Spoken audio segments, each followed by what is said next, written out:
All right. Oh, a second. I'm getting some. Here we go. There we go.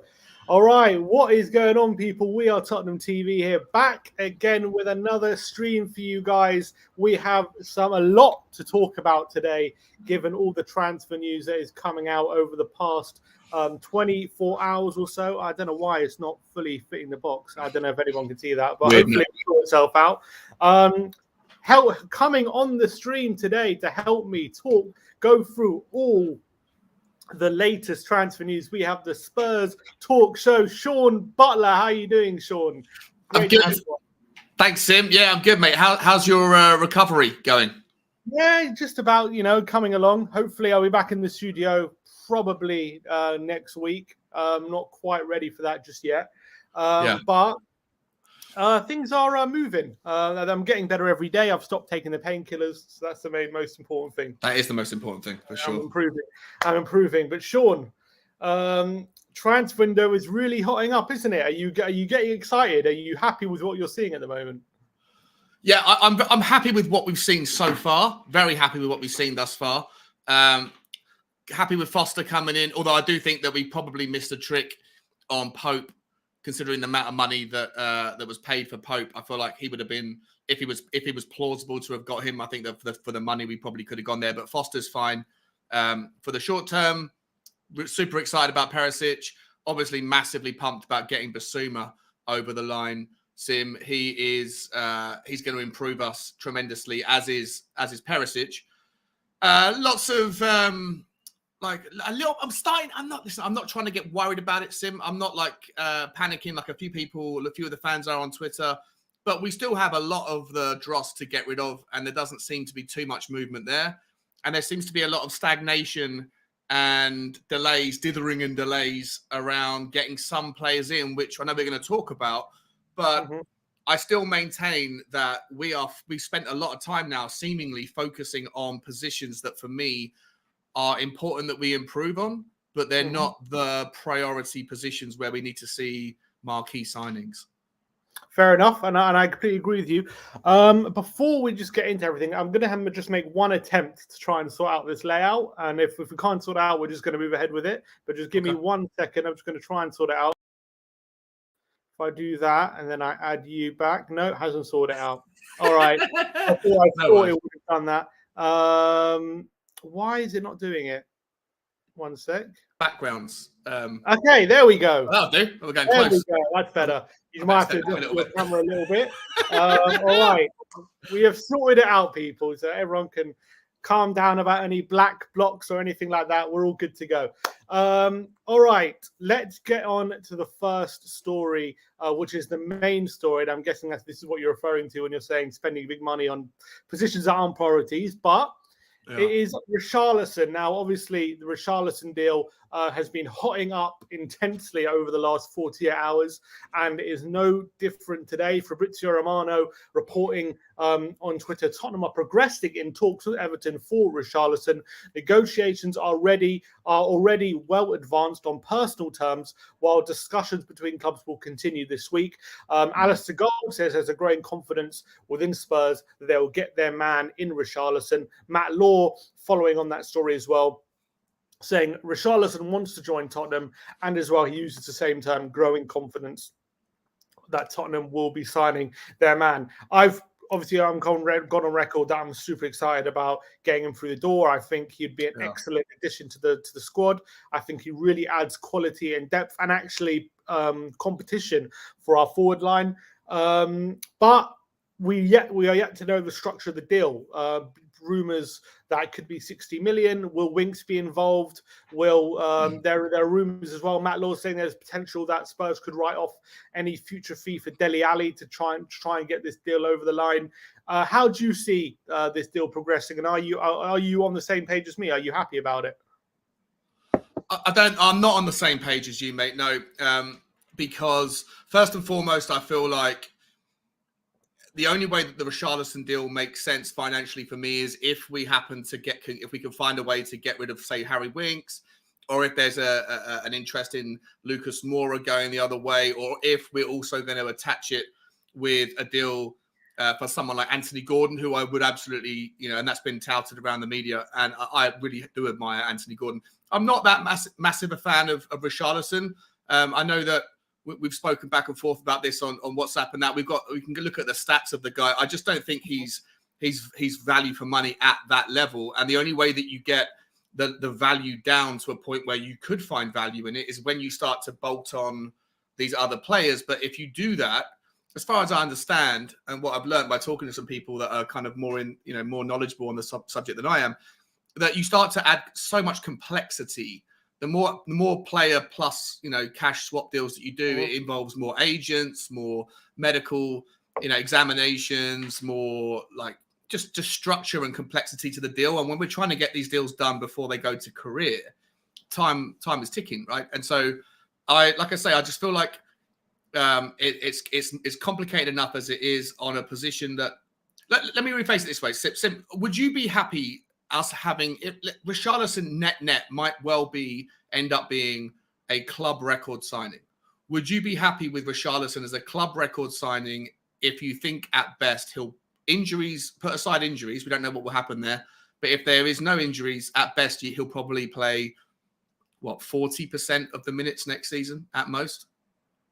I wouldn't say. I wouldn't say at most he'll play 40%.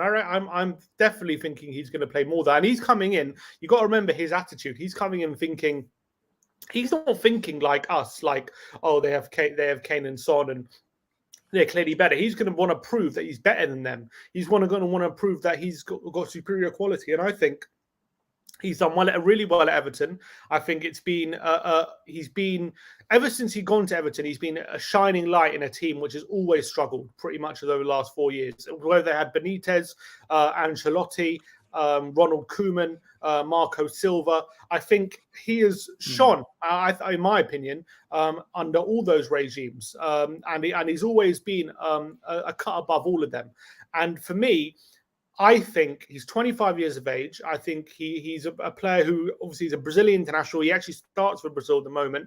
He covers two positions, left winger and striker. With Son and Kane approaching 30 and even going over 30 at the moment, I'm not saying they're anywhere near finished, but we have to start thinking about if they are over the next, especially with Son, because his game relies so heavily on pace. If he is going to slow down, let's say over the next 2-3 years, then we have a player there in Richarlison ready to take the reins potentially from Heung-min Son. Right now, they're going to have to compete for game time, but I think for me, Richarlison can take a step up and improve levels. Joining a better team, having better players, Champions League football, he'll have that renewed motivation at Spurs. Whereas at Everton, he was battling for mid-table, or he was battling to stay up from relegation. When they really needed him, he really did step up. But for me, I feel like he wants to be in Champions League. He wants to be challenging higher up the table, and that could bring a new level out of him. And yeah, all right, he could bring a new level out of him, though, right? Huh? We haven't seen him score enough goals. He got outscored last season. If you take away penalties, and of course the penalties are he's not going to be his to take in the Tottenham team. Yeah. He got outscored by, like I've said to you before, Emmanuel Dennis, who you could go and get for 20 million, who could play across the front three, do a job in the 9, the 7, or the 11. Like, I'm not saying that Emmanuel Dennis is an exciting transfer either, but just as an example, when you actually look at the stats and you compare them, or compare many other players as well, you can throw in a whole bunch of players. You could throw Danny Ings into the mix just as an example and look at. And I just don't think Richarlison stands out against them. And as a wing forward, Richarlison's been woeful.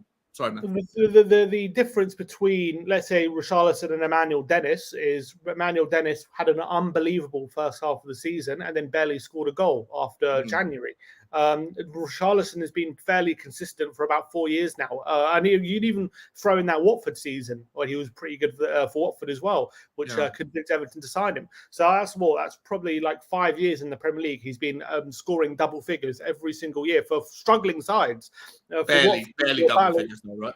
He got them though. He got them every. This is consistency for 5 years for struggling teams. Is getting double figures. This isn't a one-off thing. This isn't like a Michu where one-off season he did really well. Like, this is consistently he is providing for his team double figures. And I think for me, if you put him in a team where he's got better players around him, a manager like Antonio Conte, who loves a fighter like Richarlison, who can bring him to a new level, you've got a player who's fighting for his World Cup space as well.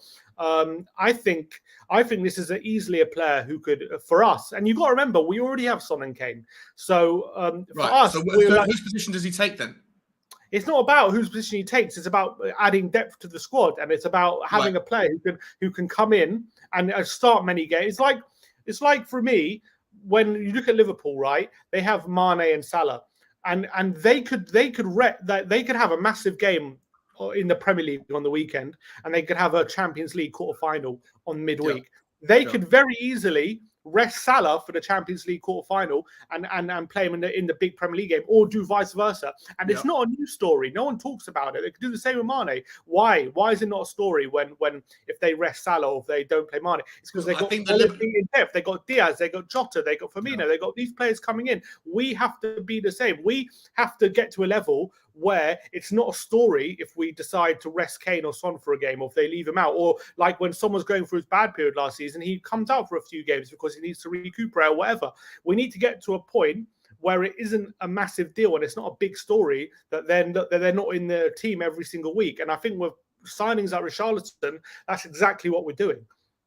Do you think though that Tottenham are at the same level? I know in our minds Tottenham are always the best and always should be treated and thought of as the best, but do you think players that are coming to Tottenham, do you think Harry Kane will tolerate, if he stays injury free, do you actually think he'll tolerate being dropped for Richarlison? Yes, 100%. I'll tell you why. Because last season, it's well documented that he played the majority of the season in the red zone, which is very high susceptible for injury. And you got to remember that Kane wants longevity in his career. He's focused on not. And he doesn't want to be a Rooney where he's done by 32. He's looking at Benzema, Lewandowski, Ronaldo, who are still doing it 35, 36. And I think he's. So why wasn't he subbed then when we were 4-0 up against 4-1 up against Aston Villa away, when we were 5-0 up against Newcastle, when we were 5-0 up against Everton, when we were 5-0 up against Norwich, 6-0 up against Norwich, he still never came off the pitch. He doesn't trust the players in reserve. You don't need to trust anyone when you're 6-0 up on the last game of the season with 5 minutes to go.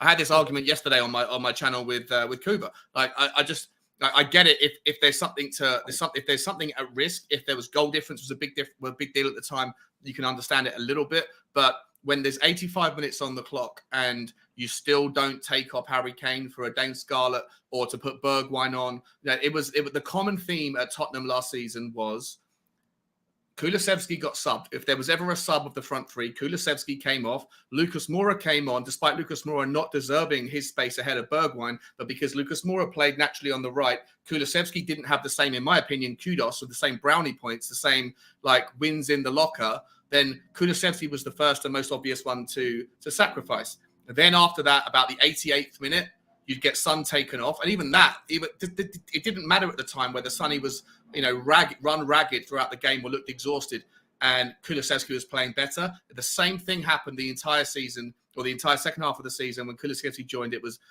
Kulu for Moura on the 75th minute, Bergwijn for Son in the 88th minute, giving Bergwijn a few minutes here or there, with the exception of the West Ham game in the Carabao Cup, with the exception of the Leicester game where he did well. And Harry Kane never got substituted. And to make the argument that there was a risk in dropping Harry Kane when you're 5-0 up in certain games doesn't add up to me. But I think that Harry Kane had like a kind of a rule of thumb, and I don't know how happy he's going to be. He wants to compete for the Golden Boot next season. I just don't see him being particularly willing to or happy to come off the bench or come off for Richarlison or whoever else. I think it's going to cause a little bit of problems for me. I disagree. I think, look, does Kane want trophies or not? We can't have this narrative that Kane is desperate to win trophies, but then he's so obsessed with individual things that he's not willing to sacrifice it. But I think we even saw in the second half of last season when he was going through a great spell, but then he went through a spell where he was just laying it on a plate for Sonny. It wasn't even looking like we beat West Ham 3-1. We beat Everton, not Everton. We beat who was it? Was it Villa 4-0? He didn't score a goal. He was just laying it on a plate because he was doing a job for the team. I think he wants to win trophies. I think he's won Golden Boots. He's done that now. I'm not saying he doesn't. Obviously, he wants more. I'm not saying he doesn't want the Golden Boot, but I think with Conte at the helm, he sees the bigger picture of potential to win major things. And I think if it means bringing Richarlison and keeping himself fit for other games, if he's in that red zone and we can take him out, I think he would be willing to do that. I think last season, second half of the last season, we were obviously playing one game a week, but next season, Champions League, we can't do what we did last season when in terms of European football, where we can play a weakened team in midweek and think that's okay, because Champions League, you get found out. You need good quality players coming in who are as good as the players going out. And I think that this is a step in the right direction for me. I think you need these good players as in reserve. And I think we need to stop being so concerned about who's going to play what game time and all that kind of stuff. We just need as much quality depth as possible. And I'm okay with that. Is a brilliant signing for me. I think he's the perfect guy who can because he hasn't played in the like Champions League and stuff, he's still at a stage where he kind of wants to prove himself, but I think he's shown enough quality for me that I believe he can make the step up. And I think Everton fans, I've spoken to a few, they absolutely adore him. They think he's more than ready for Champions League football. From what I see, I think for me, from what I see from him in Everton shirt, I think he's got bundles of ability, energy. He's a proper Conte player, good shithousery as well. I think in a year's time, I'm not saying it's for sure, but in a year's time, we could be sitting here saying, like, he's in our main three. Like, he could be starting. No, who knows? You don't know, because you don't know. I'm just saying things change quickly in football, and he could easily be making it. He could be better than any of us think he is. He could be, mate. I hope that so I'm not even saying he's a bad player. I think he's a very good player, and I think that he doesn't get the credit he deserves for the shithousery that he creates. A lot of the things that he does, draws fouls, for example, draws yellow cards on certain players that are never going to be, like represented in his stats, right? If he goes and draws a foul, gets a player a yellow card, that player then can't go and play to 100% for the rest of the game. That's an absolute asset that Richarlison has. I also think he draws fouls. He doesn't then take the free kicks at Everton. So there's goals and assists and all those sorts of assists, all those sorts of stats that are going to be padded because of the attributes that Richarlison has. I'm by no means saying that he's a bad player, and I'm by no means saying that he doesn't improve Tottenham's forward line. He absolutely does. Would I rather have him over Bergwijn? Would I rather have him over Lucas Moura? 100%. For me, the reason where my reservation comes from is the price tag and what we can't do if we spend that much money on him, what we could otherwise do if we spent something a little bit less on a player, because I still believe that he's not going to play as many minutes as you do. And I might be wrong. I hope I'm wrong. If we're going to spend that much money on a player, then I want to see the minutes to justify it. So we'll see what happens. But for me, I just feel like that there's bigger holes to fill in the squad. And thus far, we are focusing, or all of the news and the media suggests we're focusing on positions like, left-sided centre-back, which is important, and all the centre-backs are important. But for me, I want to see our marquee club record signing. I would like to see it in the right wing-back spot. I wouldn't mind seeing it in a creative midfielder role. It doesn't look like Ericsson's going to happen. But I said this to you before, Sim, on your show a couple of weeks ago. We dropped 25 points from low-block teams last season. If you solve for that, then that's 91 points that we'd have, which would have won us the league. Right. And so you're not going to do that necessarily by just having a little bit more depth in the same positions for the same formation that we already struggle with. We need somebody. And how do you how do you get those 25 points back? You do it by having amazing top level right wing backs and left wing backs. You do it by having an Ericsson figure or somebody that can split the pass. And in terms of spending 60 million quid on a centre back, again, caveat, I'm not saying, Sim, that we don't need to improve in those positions. We do. But to think that it should be the main priority when we only dropped 5 goals from our last 8 games, we dropped 8 goals from our last 15 games in the Premier League. I'm not saying that we don't need to improve, but I just think that we need to spend the real money and spend the real focus of my attention on a right wing back. And people like Jed Spence, for me, don't excite me. I'd like to see us go and do it. And if that means that we spend a little bit less money than spending 60 on a Richarlison, and then being able to say you go and get someone else for 25, 30, add that 30 million you're saving and go and put it in for a bid for someone who's a monster in the right wing back spot, then that's how you solve for the gaps that we had in our season. I'm not saying Richarlison's bad. I'm not saying we don't need forwards or centre backs. I just think we're prioritising things incorrectly. That's my take. No, I take your point, and I think that's a fair. I do think that's a fair point. I think a good right wing back right now is obviously even just as a case of starting 11. It's obviously should be more of a priority than getting someone like Richarlison. Look, we don't know the details of the deal yet. The rumors at the moment, it could be 60 million. We don't know what that's made up of. We don't know if it's what plus bonuses and all this kind of stuff. If a player's involved, how much of that money is from writing off a future fee for Dele Alli or whatever. We don't know the current makeup of the deal, but I think for me, it's been having really good, not just backup, but options apart from Kane and Son has been a major problem for years now. This isn't just been a new problem, and I think that I'm just very happy that we're finally addressing with real quality. We're not putting a plaster over it by signing like an aging Llorente or signing a player who was a one-season wonder in Holland like Vincent Janssen, or a player who we're not quite sure about like Njin and Kudu, who might be good and might be shit, and they both turned out to be shit. We're paying good money for a player we know can do it in the Premier League, can fight could fight to be amongst the elite to prove himself, and I think he can go on to a new level. So for me, I think there's money there. There should be money there anyway, even if we do drop 60 on Richarlison.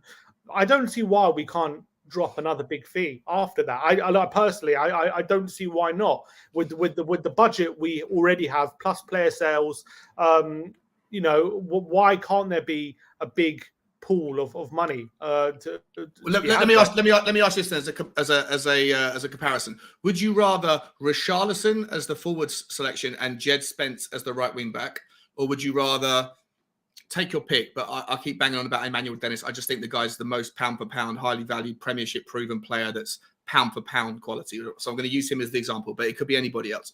Would you rather Richarlison and Jed Spence to fit those two specific positions, or would you rather Emmanuel Dennis and, let's say, I'm not going to say Hakimi because I think that's completely insane as much as I love him, but let's say a Pereira from Leicester, right? Someone like him. Would you rather go and strengthen that in a bigger role? If you had to pick one of those two options, because I just think Jed Spence isn't good enough for me to be the exciting main guy, especially when you got Matt Doherty, mate, who no one knows what he's going to come back like after that injury. It's a big, bad injury. We don't know what sort of Doherty we're going to see. And I know how everyone feels about Emerson. So, yeah. I think that from the right wing back spot, I obviously think we need really good quality there. I don't dispute that. And I think it's very, very important for Conte's system, the way he uses wing backs.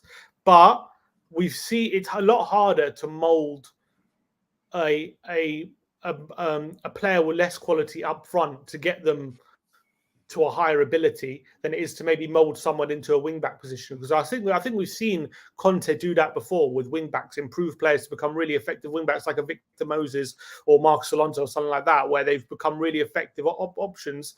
But when it comes to having a player like, say, I know, look, like an Emmanuel Dennis. Like he's, even though he was brilliant last season, he's still a bit unproven because it was only 6 months he was brilliant. For the next 6 months, he really fell off a cliff, I think. And a lot to do with Watford stopped him going for African Cup of Nations, and that really pissed him off and stuff like that, and that contributed to a bad feeling potentially. But I still think that it's. I don't look. I like Emmanuel Dennis actually, and I've said before. I'd like to bring him in for 20 million. I think he's definitely one third of the price, right? Yeah, he is one third of the price. Scored more goals from open play than Richarlison did as well in half of the season, essentially.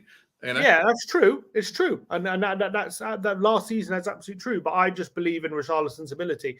Richarlison, you've got to remember as well. 2 years ago, was subject to I think it was an £80 million bid from Barcelona. They wanted him through the door. They rejected the bid, and Ancelotti said, "Look, if you stay with us, I promise you we're going to be getting Champions League football." That was 2 years ago, and he's like, "All right, I'm going to stay. We're going to knuckle down." He put that Barcelona bid behind him.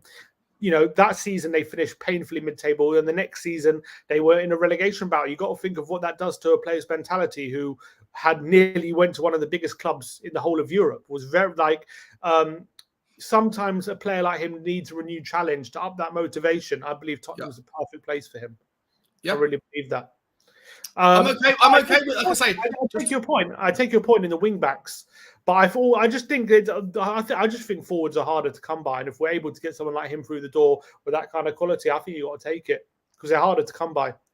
Yeah, and that's fine, mate. Listen, like I say, I like Richarlison. I love players that create shithousery. I also think that he doesn't get anywhere near enough respect as he deserves for his defensive capabilities. The way he tracks back, the pressures I think he's in the top 99 percentile for a forward in terms of successful pressures in the final third, the midfield third. His defensive stats, not that you necessarily want to, prioritize that when you're reviewing a forward, but they shouldn't be sniffed at, right? He's definitely a class player. My like I said before, my contention with buying him is just what does it mean for the budget and where else do we need to go? Because not only do we need to focus on the right wing back, not only do I think we also need to find somebody who can do creative stuff in the midfield, Ala and Emerson, but I also worry a little bit about our left wing back spot. I think that if there's any kind of presumption or suggestion that Reguilon's going to move on, and not that there's been a hell of a lot of news out there, but I think that a lot of people don't necessarily see Reguilon being a part of Tottenham next season, then at the moment you've got a 33-year-old in Perisic who I'm so excited to see playing a Tottenham shirt. But he also has utility. He can play in many different spots. But to put the pressure, the potential pressure of making him play 40, 50 games, and I only say that because Sessegnon is the most injury-prone left wing-back in Premier League history. He plays 4 games. He drops for 4 games. He plays for 5. He's down for 5. But you can't rely on this guy. And it's a lot of pressure. I know that Perisic is a physical specimen. I know he's not particularly injury prone, although he has had a history with it. But for me, I just worry that if we start the season with our 3 recognised left wing backs as Perisic, Sessegnon, who's injury prone, and Doherty, who can do a job there, but who also is coming back from an injury and is currently an unknown entity, I worry about that. I do worry about that. And so I'm not, like I said, just to clarify, Richarlison for me is a good signing at the right price. And the right price, I don't think, is 60 million quid. What is the right price for you? If you can get it to, in terms of cash, if you can get it to 30 million cash or lower and then make up the difference in getting rid of players that are surplus to requirements like a Harry Winks, then I'm all aboard it. And even if he comes in at 60 million quid, I'll still get behind him. I'll still chant his name and hope he does brilliantly. And I hope that, he proves my reservations wrong. I just, like I say, it's more just around the value for money and where we can go elsewhere and also the other priorities. Well, look, Conte, I'm sure, would, if he really thinks of it as a priority issue, then he'll makes his feelings known about what he wants. And if he's ready to sanction, if he must know the budget, he must know what's going on, and Paratici as well. We all know that we've wanted better wing backs for a while now. So I gotta hope we do sign it. I want at least one. Look, I know Spence is a young player, and I do have reservations if we go into our season with wing backs being Spence, Doherty, Perisic, and Sessegnon. Is that enough? I do have worries about that. I'm not gonna lie, but I'm hoping maybe there's more to it than just those 4. I really hope we don't go into the season with those 4, because I don't know if that's going to be enough to kick on as much as we want to. But maybe Spence can surprise us. You never know. Maybe we really believe he's ready to make the step up, because every time he's played a Premier League team, he's been a standout. True. Very good point. Against Leicester and against Arsenal, he was absolutely brilliant that whole FA Cup run. He got Young Player of the Month. He was got in Team of the Year for the Championship. So maybe he is one we've seen him enough times to think this guy is ready to step up to Premier League football. But then it puts a lot of pressure on Matt Doherty to recapture that form he was finding in February and March when he was brilliant. Yeah. He really was playing like he was at Wolves. So there is a lot of questions. I think it's a lottery, though, isn't it, Sim? It's more questions than answers with those 4 wing back options. I agree with you. But just because we're spending this much on Richarlison doesn't mean, for me, that's the reason we're neglecting the wing backs. If we neglect the wing backs, I don't think it's because we're signing big on Richarlison. It was because we're neglecting them. I don't think it's intertwined. I'm not suggesting that they are intertwined, but I don't think we live in. I've seen some in the comments saying, "Why do I worry about the money so much?" I worry about the money so much, but this isn't FIFA and it's not. It's not Football Manager where you could just sell players and buy players willy nilly and create money out of thin air. Like there's not a bottomless pit of money, right? There isn't. there should be some money available. I don't know. None of us know how much is available, but it doesn't take too much common sense to figure out that if you're spending 60 million quid, then that is 60 million quid that can't go elsewhere.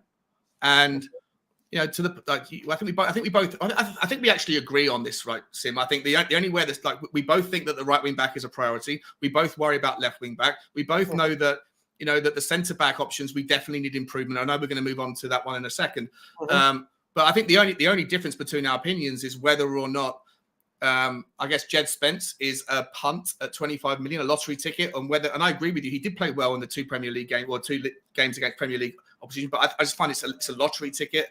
And whether we win or lose, it's a big gamble to take. It's like going to the roulette and putting your month's rent on red or black. I think that the season could depend on that right wing back spot. And if he is the best that we have, it could come in on red or it could come in on black. And so for me, I worry about that. And like I say, I just feel like with Richarlison, I'd like the guy. I think he's a great player. I think he does a hell of a lot for the team.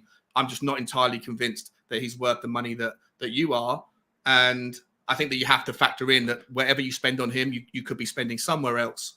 And that's where my reservations are. What would your opinion be like if we do spend big on Richarlison, then we also go big on one of the other positions as well? Happy days. Yeah, happy days. As long as we, I don't care about the finances after the window. I'm sure they'll figure that stuff out. If the club can find a way to pay for everything, and come August the 7th, when the season starts, if we've got a world-class right wing back, we've got defensive options, we've got everything sorted, and we're all happy. I'm not saying that Richarlison. I'm never going to sit here and say that I worry about Richarlison being in a Tottenham shirt. I know he's going to do business for us, right? He'll do, and I think he'll be a good player.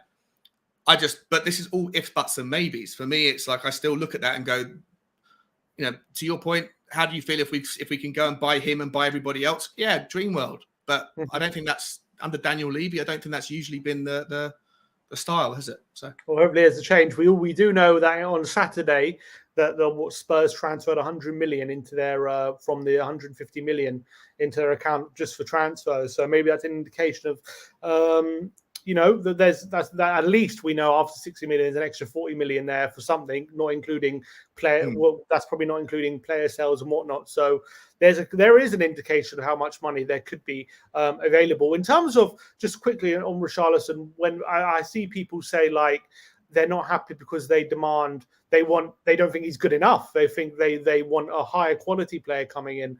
They think it's not an ambitious signing. There's not enough ambition. Take away the other things we've been saying about whether we want to prioritize centre back and money and all that kind of stuff. Do you believe Richarlison is an ambitious signing? Yes. Yeah. He is. He's good enough to. Sorry, he's good enough to improve.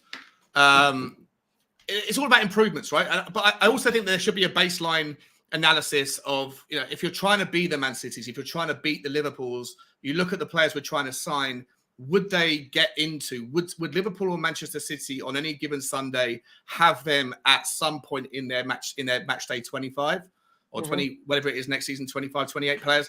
And I think that Richarlison would be deemed good enough of an asset for Liverpool, whether he starts for Liverpool or whether he sits on the bench. Would he start for Man City? Would he sit on the bench? I do think that Richarlison is there or thereabouts. I'm not sure he's a definite, but I think he's on that kind of cusp. And therefore, for me, I think it's ambitious. But I also think that a certain percentage of Tottenham fans are slightly guilty of looking at the biggest name player that Spurs have been linked to in every position, and then getting that fixated in their head. And then that's the steak. And then once they've sampled or smelt the kind of the aroma of the steak, and then suddenly, whether or not that's realistic, suddenly they're offered, compared to the steak, it's a burger.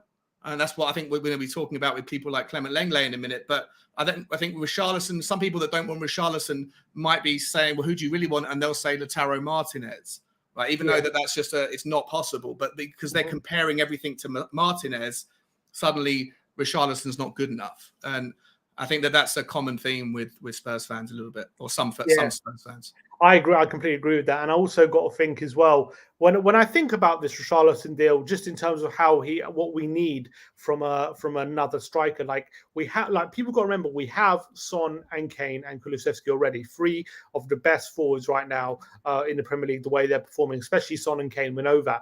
So we don't need a player to come in and score 30 goals. That's not the requirement that we need. We have that. We have that in Kane. We have that in Son. These players can get 20, 25, 30 goals. What we need is someone who, when they're not having a good time of it, can step up for us. And if that means scoring between 10 and 15 goals in a season, that's all we need. That's perfect for me. Like he might score more, or we might, but like for me, an extra player who can at least get 10 goals in a season. Like you got to remember, our third top goal scorer last season was after Kulusevski with 5, and after that was like own goal, wasn't it? Yeah. So that is exactly the standard we're at the moment in terms of relying on goal scorers. We need people who can pitch in with goals. And I think for me, if Richarlison gets, people say, oh, he's only going to get 10 goals. I was like, that's perfect. That's all we need, 10, 15 goals. That's perfect. Do you think he could be a 20 goal season? If let's say horrible worst case scenario, Harry Kane goes down with a bad ankle injury in August or September, and he's out for 3 or 4 months, do you think that Richarlison could step up and play and get the 20 goals that we would otherwise expect Harry Kane to do? I'm not 100% sure whether Conte would put Son up top and put Richarlison on the left, or put Richarlison up front. But I do think if Kane got ruled out for the season, I think Richarlison good enough. He can get 20 goals. Definitely in all competitions. I don't know about just Premier League, but definitely in all competitions he can get 20 goals. I'm sure of that. I really think he can. Yeah, but that's my opinion. Before we move on, we are going to move on now to the next chapter. But we have some super chats. One from Go Victoria, who says, reverse thinking, we are finally spending big money on a player that won't be a guaranteed starter. That's much more like big club thinking. In terms of when people say big club thinking, do you think fans get too fixated on like, oh, this is what a big club will do? We have to do what a big club to do in terms of and not maybe do what's right for the situation a lot of the time. So I see that a lot of time, big club thinking. This is what a big club would do. We have to have like a big club. But sometimes, like, for example, acting like a big club was signing Ndombele, but that was the wrong thing to do, potentially. Sometimes you've got to do what's right for the squad as well. Maybe a lot of times those two things are the same thing. But I just think a lot of times people get fixated on things which maybe don't need to be. I'm not sure what big club thinking means. You could look at Liverpool and cherry pick the decisions that they've made that have worked out really well, and then pigeonhole that into the big club bracket. Or then you could look at Manchester City and look at the decisions that have gone really badly, and you overlook them if you're not trying to consider them a big club. Like, was Jack Grealish worth 100 million quid? Right? Mm-hmm. Like, for example. So I don't know I think that big club thinking essentially is kind of like compounded into whether or not the decisions that the big clubs have made have turned out to be successful. And for Liverpool, it clearly has over the last since 2008 when the Boston fellas came in and they got very. They made all their decisions at the right time in the right places with the big money. They took the Coutinho money and they bought the two players, the goalkeeper, Alisson and Virgil van Dijk. Fantastic, right? So they did a brilliant job. Tottenham Hotspur weren't thinking big when we took the Bale money and spread it around 11 players or whatever it was. So, but I feel like the big club thinking narrative is essentially when you look at clubs that have done well and then you remember only the things that they did that created the success, not the things that they haven't. I think that Tottenham Hotspur need to. I like what the super chat just said there. It is an interesting point, thinking about the squad depth rather than just always thinking about about the here and now. And also, I like what was said on your WhatsApp group the other day about, I forget who said it, that Tottenham are buying the best player from teams across the Premier League or trying to. Said that, yeah. Yeah, and it's an interesting take. I don't know whether it means that we're suddenly thinking like a big club. I think that whole thing's just like it's just a big dress up to try and suggest that we're doing things better, which is good. It's good to see that. Yeah, I don't know. Fair enough. I agree with that. Next one is from Baz. I don't know if you know Baz personally, so I don't know if it's banterous or not.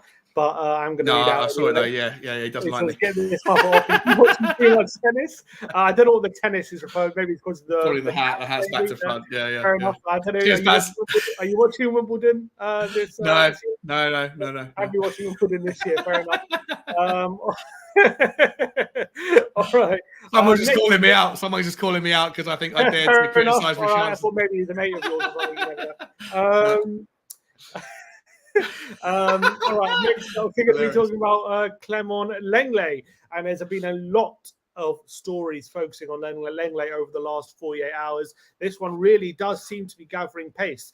And the latest one actually was from a few minutes ago. It's from Sky Sports Lyle, he says Tottenham are in talks over a loan deal for Barcelona's Clement Lenglet. Spurs his most likely destination as it stands, but Tottenham still working on other left centre-back targets simultaneously, including Pau Torres. Fabrizio Romano says Lenglet is one of the players Tottenham have been offered to sign.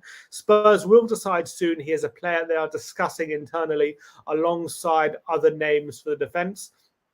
Shulagassi, who's a Barcelona correspondent, he says agreement is approaching between Barcelona and Tottenham for Lenglet. Spurs will pay between 5 and 6 million euros for a loan deal and a large portion of his wages. We got Roger Tello saying Lenglet to Spurs is on loan agreement is gaining momentum. A full agreement is yet to be reached, but this option is most feasible right now. And Santio Valley says the probable option as of right now for Lenglet is definitely a move to Tottenham on loan. So Tottenham loan deal for Lenglet, definitely hotting up, definitely one that seems to be in the pipeline. Not necessarily one that's guaranteed to happen if we get maybe another target through the door. It seems to be one that we're just looking at in case we don't get our real top targets. But in terms of a loan deal for Lenglet, I've been thinking about it in terms of if Gvardiol and Bastoni really are our top targets and they look to be completely unattainable this summer, is it worth maybe going for a loan deal with a view of next summer going a lot harder for Bastoni and Gvardiol, with Gvardiol potentially having a release clause next summer, which could be activated, and Bastoni maybe after another year in Inter Milan, he could be ready to move on. And so maybe Lenglet could be a good stopgap, or is it maybe not ambitious enough to be thinking about getting a stopgap for a loan, and we got to really strike while the iron's hot while we have Conte now, and Lenglet doesn't fit that bill. What's your take on this potential Lenglet loan?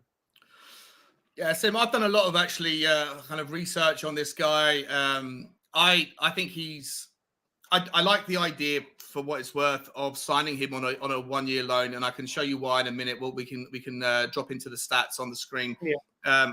On a comparisons over the last couple of years, he outperforms some of the major targets that we've been looking at that would cost 80 million. I think it's worth remembering about this guy that he was doing really well for Barcelona, doing very well for the French national team, and then he made a mistake. He had a couple of mistakes in the La Liga, and then he made one big mistake in the Champions League that cost Barcelona a game, and then he got booed off the pitch, and then he spent a couple of weeks or whatever on the subs bench, and when he was finally brought back on again, he was booed onto the pitch by the Barcelona, the unforgiving fans, and yet despite all of that, the stats that I'll show you in a minute are phenomenal, considering he's not brilliant at a couple of things. He's pretty poor in the air, which you could argue is a very important asset to have.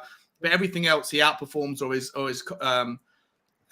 as good at as Bastoni and Gvardiol, who would cost you a lot of money. I do like the idea of getting this guy on loan, especially if you just need a hug. I feel like he would just need a hug, go to a club where he's going to be respected and appreciated, because it must have been, I think he cried. I think he was seen on camera crying, walking off the pitch at one point when he was booed off by the Barcelona fans. So it must be hard to take.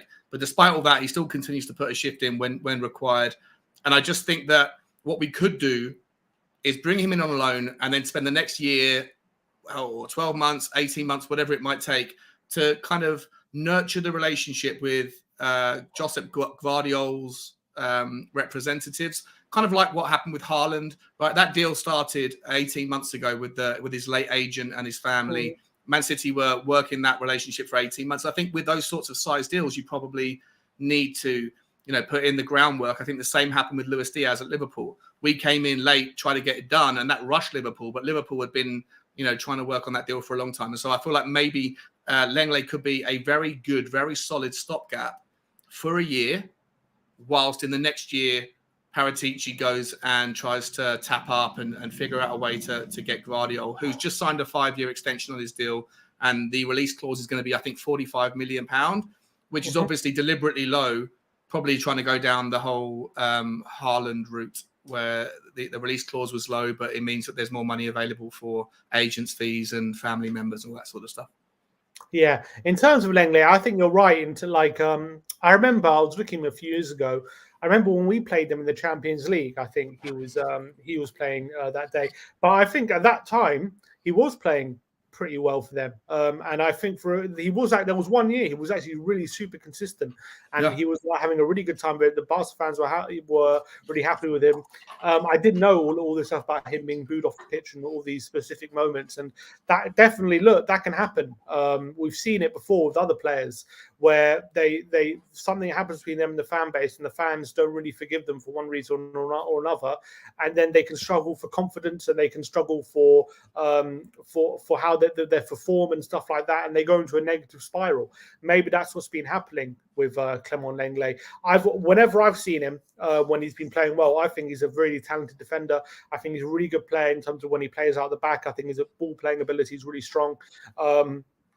So I think if we can get him to top form, maybe that's one that we would be silly to turn up our noses at if it is a case of of getting him on loan. But do you want to see his stats quickly, Sim? Yeah, let's bring up his stats. Let's get a comparison going. Okay. Let me know when you got the screen up, and I'll. Oh, there you go. Let's show. All right. So I can't see. Can you see everything? Is it on me to add it because I control the stream? Is that how? Yeah, you have to add it, but I've got it available to be added. Okay, so add to stream. What happens if I do that? No, I have to. 1 sec. How do I do this? I have to take away the background, I think. Let's see that. And then click on that. Yeah, perfect. Oh, there we go. That was a bit. Yeah. All right, perfect. Inception.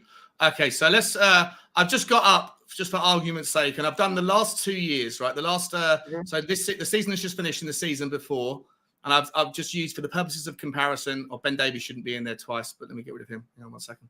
That's all right. So I've got Ben Davies, Clement Lenglet, Bastoni, and Gvardiol and Pau Torres, the four most likely candidates of players that we're linked to over this summer. And I'm just going to toggle by 90 minutes on everything so that we can see a fair comparison. 2 seconds. It's all right. Okay. So this is over the last 2 years, right? So the 2021 season and the 21-22 season. And you can see that the matches played is kind of within a fair standard deviation of the norm. I'm not going to worry about the standard stats. Not going to worry about shooting so much. But we'll start with passing, just because I think as a left-sided centre-back, it's pretty important to be able to pass the ball out and move the ball progressively forward. And if I start with just on passes completed every single game or per 90 minutes, Clement Lenglet is more successful than Gvardiol, Bastoni, Pau Torres. And this is obviously the baseline, the benchmark, what we're looking at right here with Ben Davies. So Ben Davies is that's his number of passes, right? Yeah, he makes more passes. Number of passes per 90, right? Yeah. And then if we look at the actual completion ratio, now I think on average, if you're looking at a midfielder, the average midfielder is sort of 75 to 80 is what is about the bare minimum for a defender, because they're under less pressure. It's about 85 to 88 is what's considered like in the 80 percentile. But Clement Lenglet has a 92.3% completion of his passes, which is a significant difference compared to everybody else.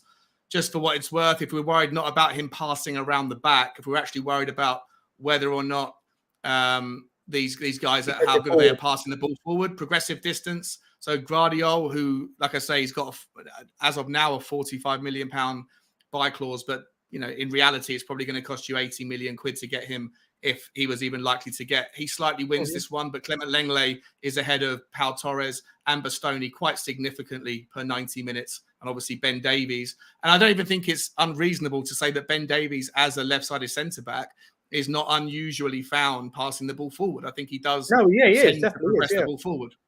Right, but Clement Lenglet is about 60% an improvement on the yards of Ben Davies. So, and And then just quickly, just having a look if it's worth looking at. Let me zoom out a little bit. Clement Lenglet wins on the short passes. He wins on the medium length passes, which is up to, I think, 30 meters. And then anything longer than 30 meters in terms of completion, he still is the best of the bunch. So his passing, just quickly, just to summarize his passing, essentially is he takes on the most passes of any of these other names that we're looking at. Pau Torres, obviously, Bastoni, Guardiola, Ben Davies, but has got a higher completion percentage than any of them, both in short, medium, and long passes. And long passes, we're talking about pinging the ball either from the left side across to the right side, or maybe pinging it forward to the right wing forward or towards a Richarlison in this scenario that we're trying to think of next season. And just also, yeah, go on. Sorry, mate. I was going to say I was looking at key passes because the only reason I look at that is because what we know that the reason why I look at key passes is because we know that under Conte, it wouldn't be it's not too much of a rare occasion to see someone like Ben Davies in the final third on a given game. So. True. So I would like to. So it's interesting to see if he's used to making passes which lead to shots and stuff like that.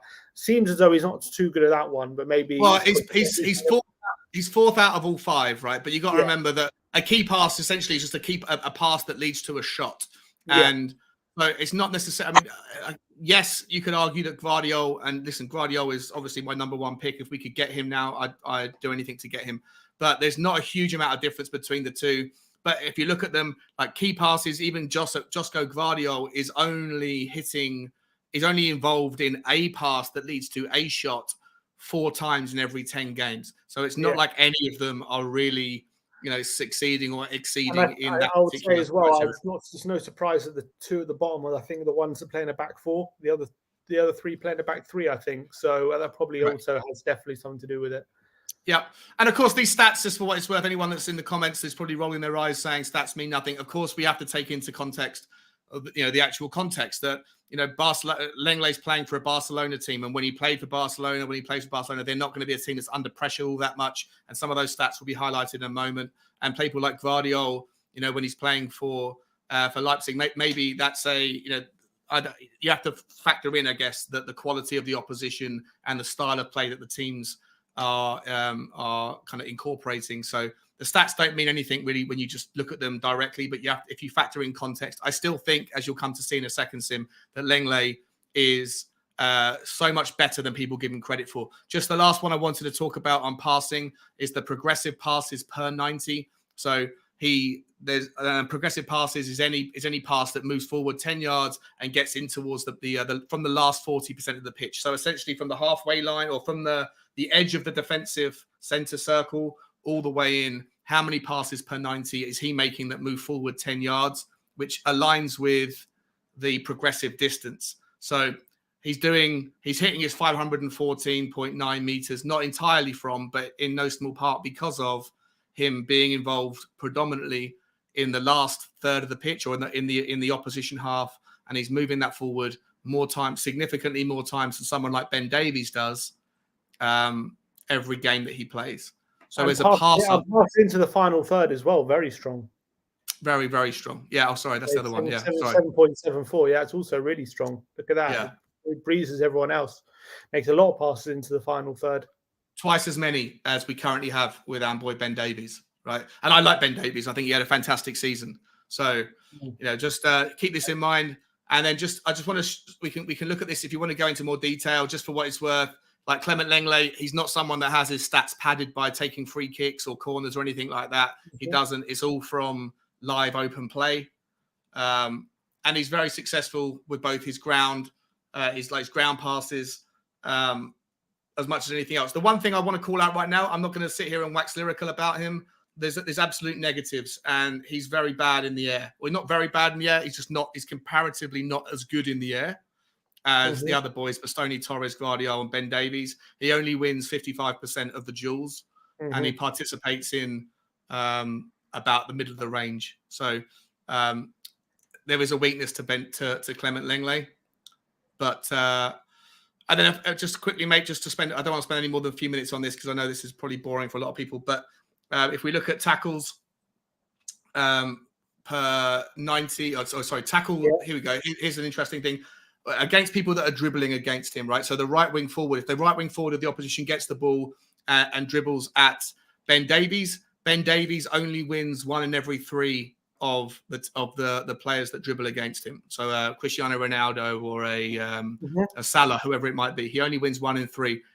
Bastoni tops this one, but actually they're exactly the same. Bastoni and Lenglet win more than they don't win against dribblers, which is a very underrated stat. Yep. And then quickly, in terms of pressures, again, how many pressures are you putting on the opposition per 90? Gvardiol, number 1, but only just. And, Ben Davies is pretty good as well. But people that are waxing lyrical about Pau Torres is woefully underperforming when it comes to the amount of pressures per 90. And despite Lenglet and Gvardiol being almost indecipherable when it comes to the difference here, when you look at the actual percentages, Clement Lenglet, he might do slightly less, but he actually wins slightly more. He does more in the defensive third. He does the second most in the midfield third, and he's slightly less used to, I guess, doing that stuff in the attacking third.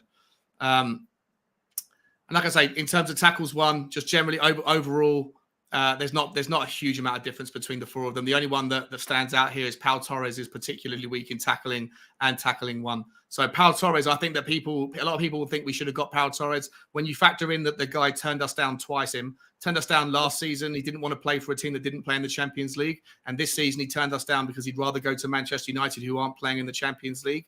Like, forget that fella, especially when you look at his stats, and his stats are the bottom of the barrel of all of these 4 or 5 different players we're looking at.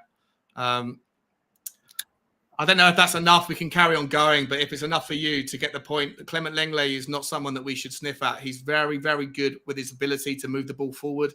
He's in terms of one more thing, in terms of like carries and dribbles, I know that's quite a big thing for like the wide centre back. So that'd be something interesting to look at quickly. Is there possession? I think.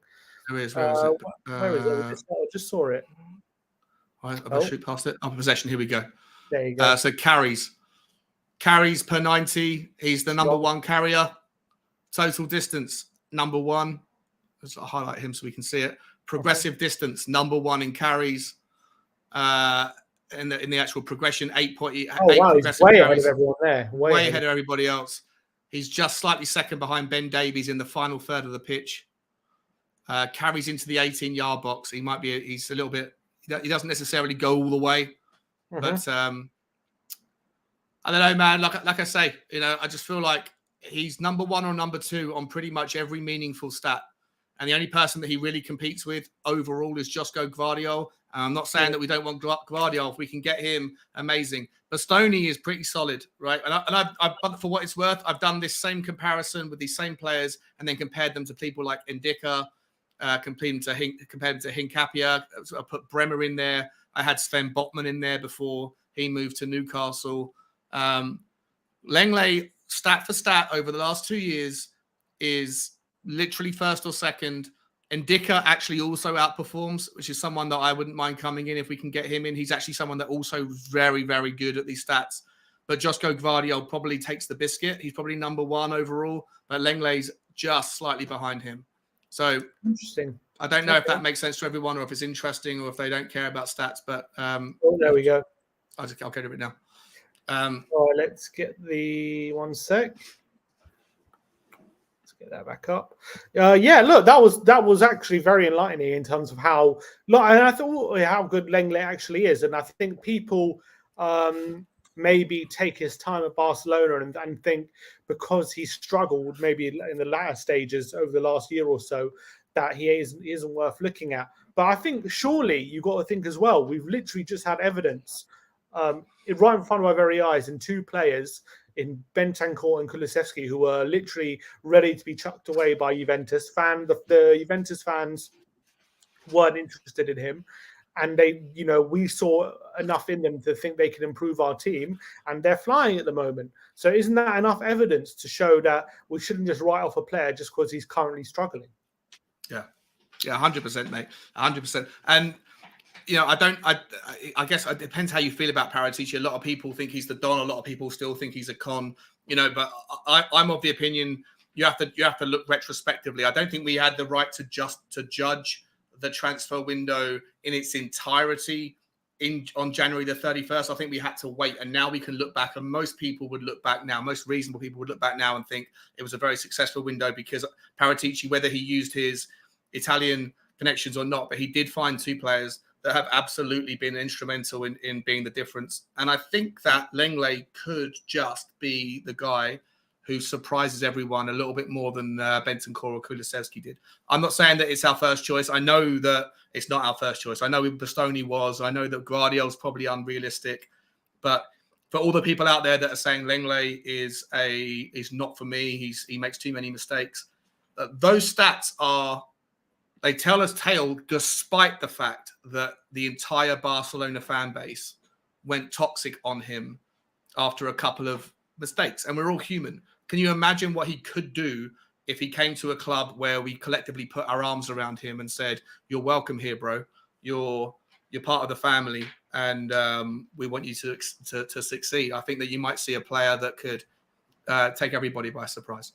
Yeah, those stats as well. It's a good point. Those stats are from his weakest point as well. So potentially, if you probably went back a few years, maybe they'll be even stronger. Those stats. But I think you make a good point on Lenglet.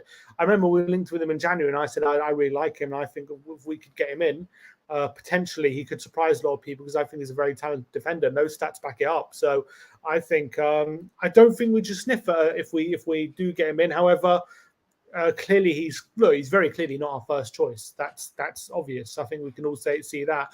So I just think a lot of fans would maybe be frustrated with the fact that we're getting in a player yet again who might not be our first choice, and that is a sign of not being ambitious or whatever. But you know what? Kulusevski wasn't our first choice. Bentancur wasn't our first. I'm not sure Bentancur was even our first choice. So no. I think people have to, if we do get him in, maybe should be excited about what he can do and not be disappointed about who he isn't. I think that's how we got to look at it. 100%. The only thing I would say, I'm not going to wax lyrical about him and say he's perfect. He's definitely not. He's imperfect. His heading, I said before, is weak, right? So if Ben Davies actually does have very solid heading, clear, like his heading stats last season were deceptively strong, and I think that what we probably need to do if we're going to bring Lenglet in and he plays, we probably wouldn't be amiss of us to go and find somebody who can play in the central centre back to give Ben Davies Eric Dyer a little bit of competition, who's a bit more aerially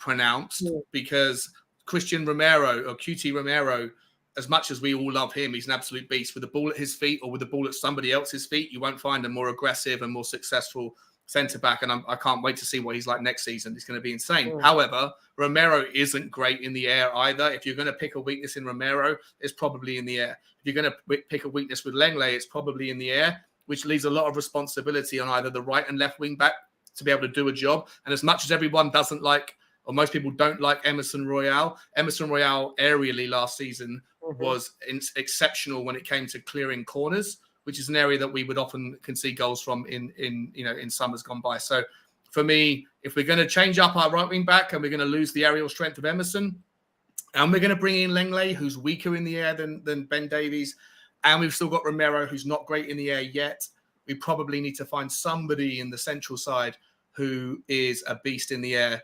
And is that although Bremer is probably not going to come to Tottenham Sim, Bremer's an absolute beast. He's like an Adama Traore looking fella, without the Vaseline, but he's also an absolute monster in the air. So if there's a way that we can get Torino to play ball with us, and if we can find a way to kind of gazump Inter whilst they're waiting on whatever else they want to do to make the decisions, then I think Bremer would be a fantastic addition to our squad. Yeah.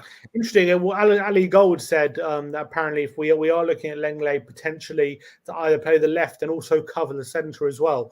So maybe that's something to look at. And I do think as well, when it comes to the wide centre backs, I don't think it's 100% imperative. All three of them are amazing in the air. Obviously, it's a bonus if they are. But I think we've seen with Romero, when he's partnered with Davis and Dyer, who are both quite good in the air, as you say, it doesn't become that imperative. Obviously, maybe the question is if there's too many of them who aren't good in the air, does it become a problem potentially? But I do think if Lenglet comes in and he's playing a wide centre back, it might not be as important to be as dominant in the air in a back three as it would be in a back two. That's for sure.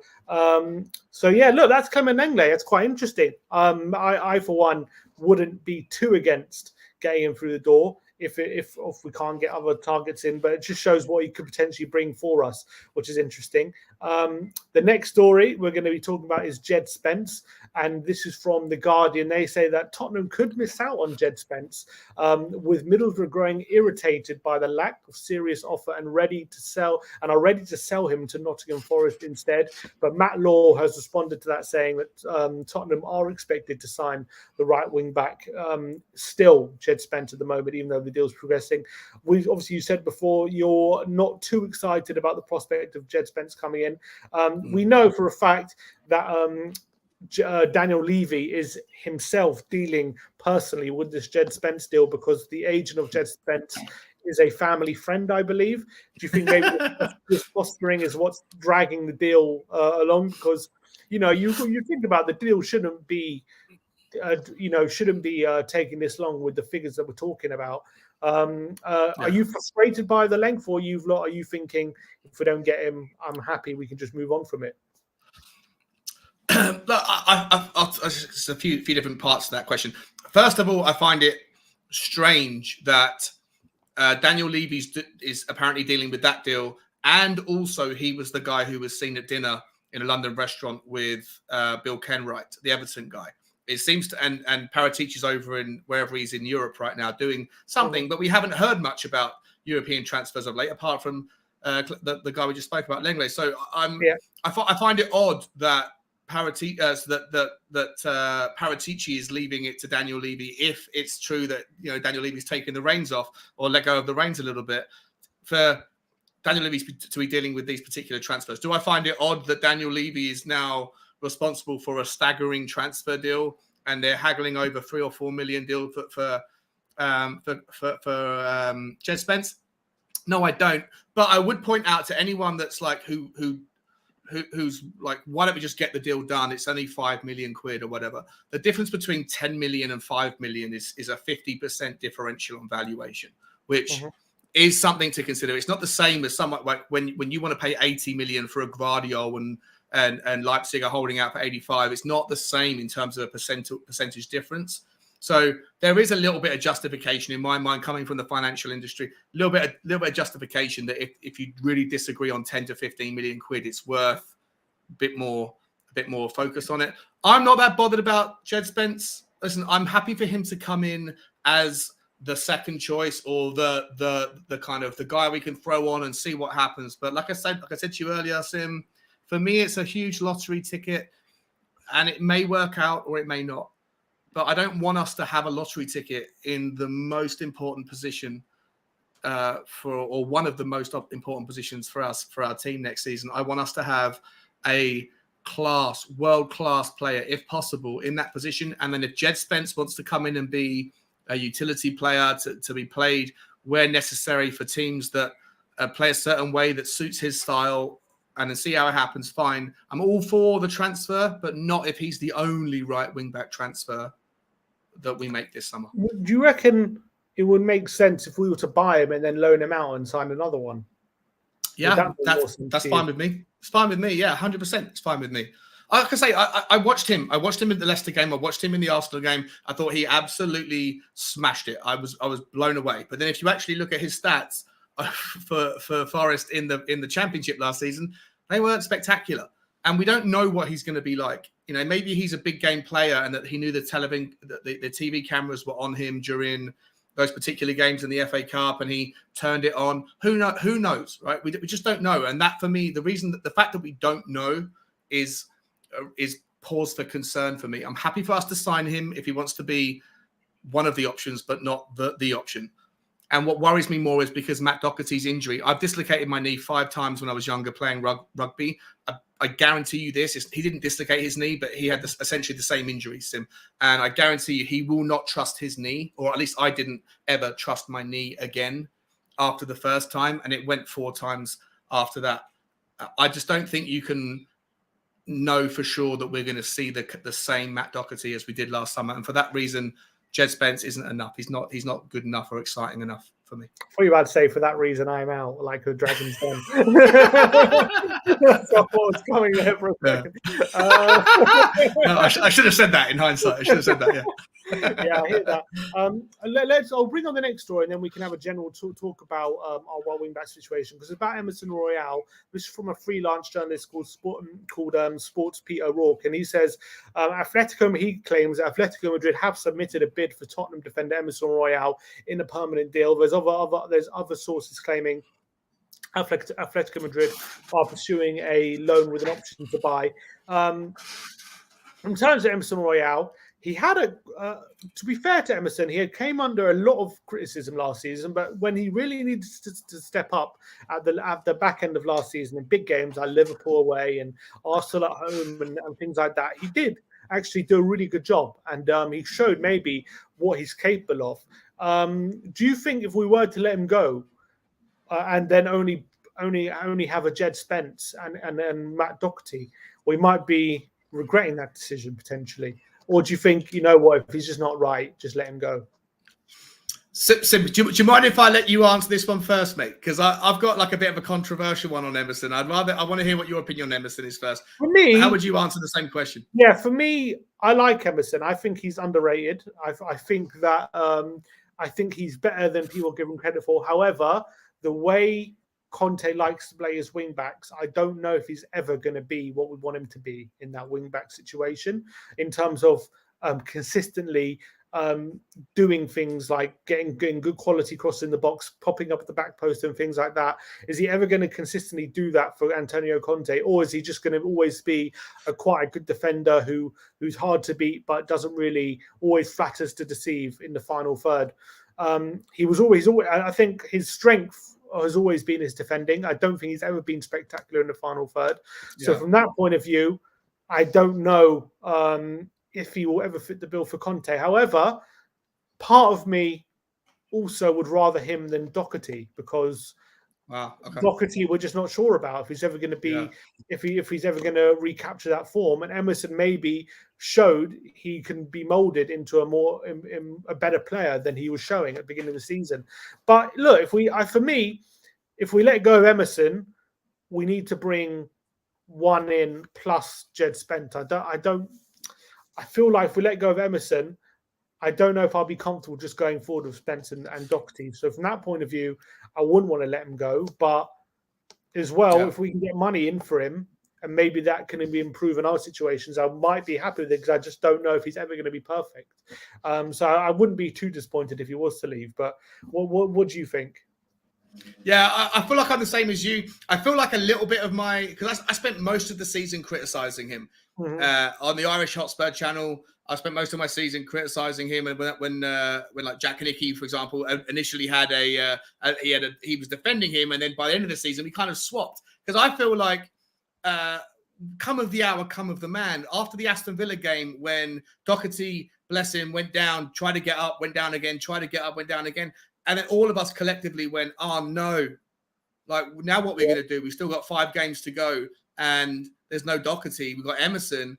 But Emerson did a job. He was man of the match in the Liverpool game. He was man of the match in the game before that, the Brentford game, I think it was. There was moments where you see, oh, this guy is potentially learning, and he is only young. I'm not saying he's that young. A lot of people, who take that position, like, refer to Kyle Walker being loaned out. That was, Kyle Walker was like 20 and he's 23, so it's not quite the same.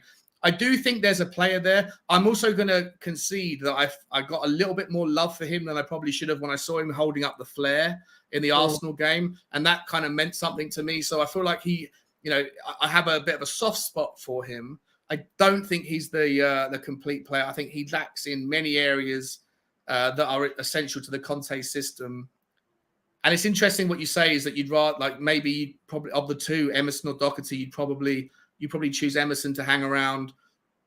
I don't know. I'm not sure many fans know if they ask themselves deep down. I think it's like a 50-50. Neither option really excites us. Listen, if we can get the money back on Jed Spence, if we can get 25 million back, then we could probably go and find someone else alongside Jed Spence to improve.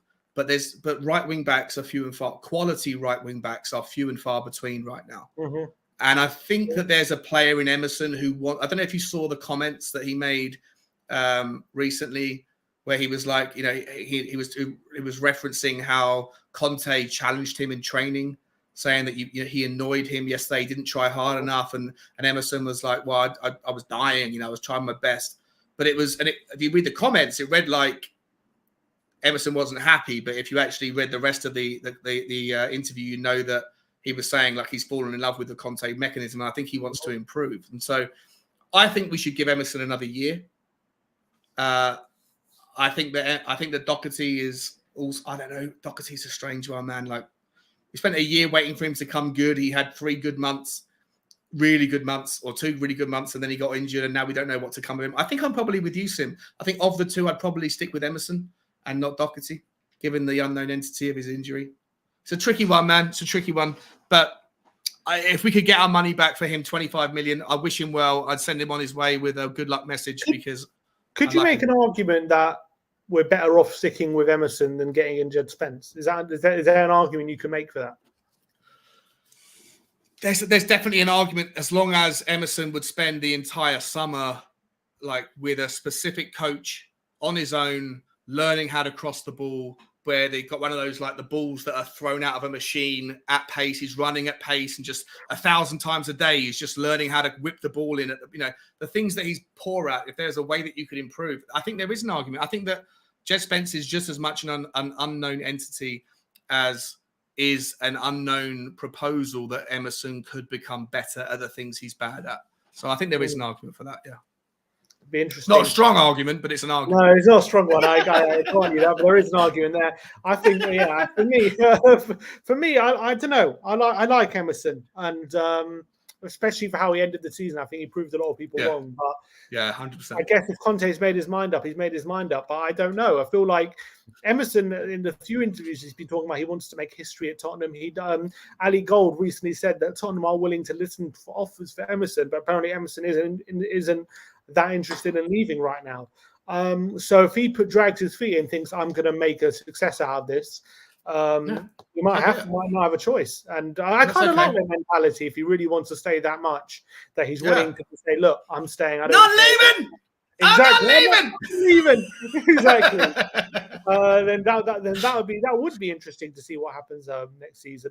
All right, the final story we have is just talking about Anthony Gordon. This is from Ali Gold as well. He says Anthony Gordon would be keen on a move to play Champions League football under Conte, but he would not ask to leave Everton if they reject the offer. You said before you're quite excited about the prospect of Anthony Gordon. Would you like us to spend big money on him? Oh, I'm not sure what big money looks like. Over 30 million, maybe 40 million, 35 million. Is that something you're interested in? I'm probably going to get the wrath of people in the comments on this one. I genuinely think that there's an absolute superstar talent. I think he's so hungry. I don't know how difficult it would be to get him out of Everton. He's obviously an Evertonian fellow. I think he even though I'm not sure where he comes from. I think is he Scottish initially? I'm not sure. But I'm not 100% sure. But I think obviously he's an Evertonian in terms of being part of the Blue Army, and I think it'd be difficult to get him. But I think he's an absolute superstar waiting to happen. I've watched him a lot because I've got a good friend of mine who's an Evertonian fan, and I've watched a lot of games with him, and we always talk about Anthony Gordon. I think he's a real prospect, and I wouldn't mind him if the price is right. Once again, it's all about the price. The price is right. If you would compare someone like Raphinha, there's no comparison. But when you factor in the kind of potential and the value, if Raphinha is 65 and you could get an Anthony Gordon in at like 25 million, if you could make it happen as part of a Richarlison deal, if something like that could be done, I think that Anthony Gordon could be that good in a couple of years' time. I'm probably going to get a lot of heat for it, but I'm a massive fan of Gordon, and I'd be really stoked if we could get him in. The thing for me about Gordon, I like him as a player. I really do. I think he's super hungry. He's got bundles of energy. I think he can take pretty good dribbling ability. I just don't see the star quality in him. I don't know what I'm not seeing, but when it comes to like shooting technique, when it comes to crossing ability, these kind of things, his ability in the final third, I don't know. Maybe I'm not seeing it, but I don't see star quality about him. I see him as a player who could maybe become a decent Premier League winger. I don't personally see him becoming a proper star in the Premier League, but I might be wrong. I mean, do you see real star quality when you see him play in terms of real ability in the final third to make a difference? I think he's raw. He's got a long way to learn, but he's so young. I think he needs to put on a bit of weight. But I remember in the Everton game at home when we beat them 5-0, even in the 85th minute, right? He was chasing back, and he's got like a determination about him, like a raw, honest, I don't know, get up and go about him that you can't buy, like you can't teach either. It's one of those things where you either have it or you don't. And I think he has it. I think he has a love of the game, and he's always going to play for the full 90 minutes. And I do think he's super tricky. I think he's a very tricky player. I think he's got a lot of things to learn. But like I say, if the cost for him was 60 million, then obviously not, right? There's obviously not. There's no value in it at 60. But if you could make it an interesting swap exchange, part exchange deal, then I'd be happy to see him in a Tottenham shirt. Not as a starter. I wouldn't have him start in front of Kulusevski or Sonny or Kane. I also wouldn't have Richarlison do that. But I certainly wouldn't have Anthony Gordon do that. But if it meant that if Bergwijn's leaving and Lucas Moura went and we had 5 guys next season, and the five forwards were Kulu, Son, Kane, Richarlison, and Anthony Gordon, if that came at the right price, I'd be very confident. Interesting. What about him potentially as a wing back? Would you consider that option? Do you think that that's something that could be because I was looking at his stats, and when you're comparing his offensive stats to like other wingers, it's pretty poor. When you're comparing him to other wing backs, that's something that maybe at the moment he could be best suited at. Yeah, his fitness. I remember seeing a stat during the season of his like kilometers covered when he plays per 90, and it was phenomenal. So I think you could also factor in he's not going to be he can get forward and move the ball. He's fast, he's quick, he's tricky, but he's not afraid to get back. And we saw that when they came to White Hart Lane. I don't know. I mean, I'm not an expert in what it takes to be a transitional player from a wing forward to a right wing back. I don't know. A lot of people thought that Adama Traore could do it. It didn't make sense to me. But I think that Anthony Gordon probably could do, if you just think about the amount of ground that he covers, the pace he has, and the fact that he's willing to come back and get stuck in defensively as well. Why not? That wouldn't shock me if that was the intention for Conte. Interesting. We are. Do you think so? Quickly, sorry. Do you think so? Yeah, I think he works probably better as a wing back right now than because I think you need, when you're in the final, when you're playing as a winger or forward, I just think you'd need a bit more star quality about you. I just don't see it in Gordon. I see a lot of hard work and effort and stuff like that, but that can only get you so far when defenders are ever getting better and better in the Premier League. And I think as a wing back, there's a bit less attention on you. You can go under the radar into the final third, and you can get a lot more joy, which is why I think you see players like Marcos Alonso getting a lot of joy in the final third, whereas if they played as a winger, they wouldn't have that quality about him. But he's able to show that in the final third as a wing back because there's less attention on him. I think the same could be for Gordon. I don't know. I like Gordon. I think he's a real Everton boy, and I think he's done really well to get to where he is. I just haven't seen that exceptional quality about him that makes me think he's really going to become a star. I don't know, but I think a wing back, he could potentially be a very effective wing back. I really do. So that potentially would be. I'll be more open to that than signing him as an option for a winger. There is a developing story that has just been broken, and this is coming about Yves Bissouma.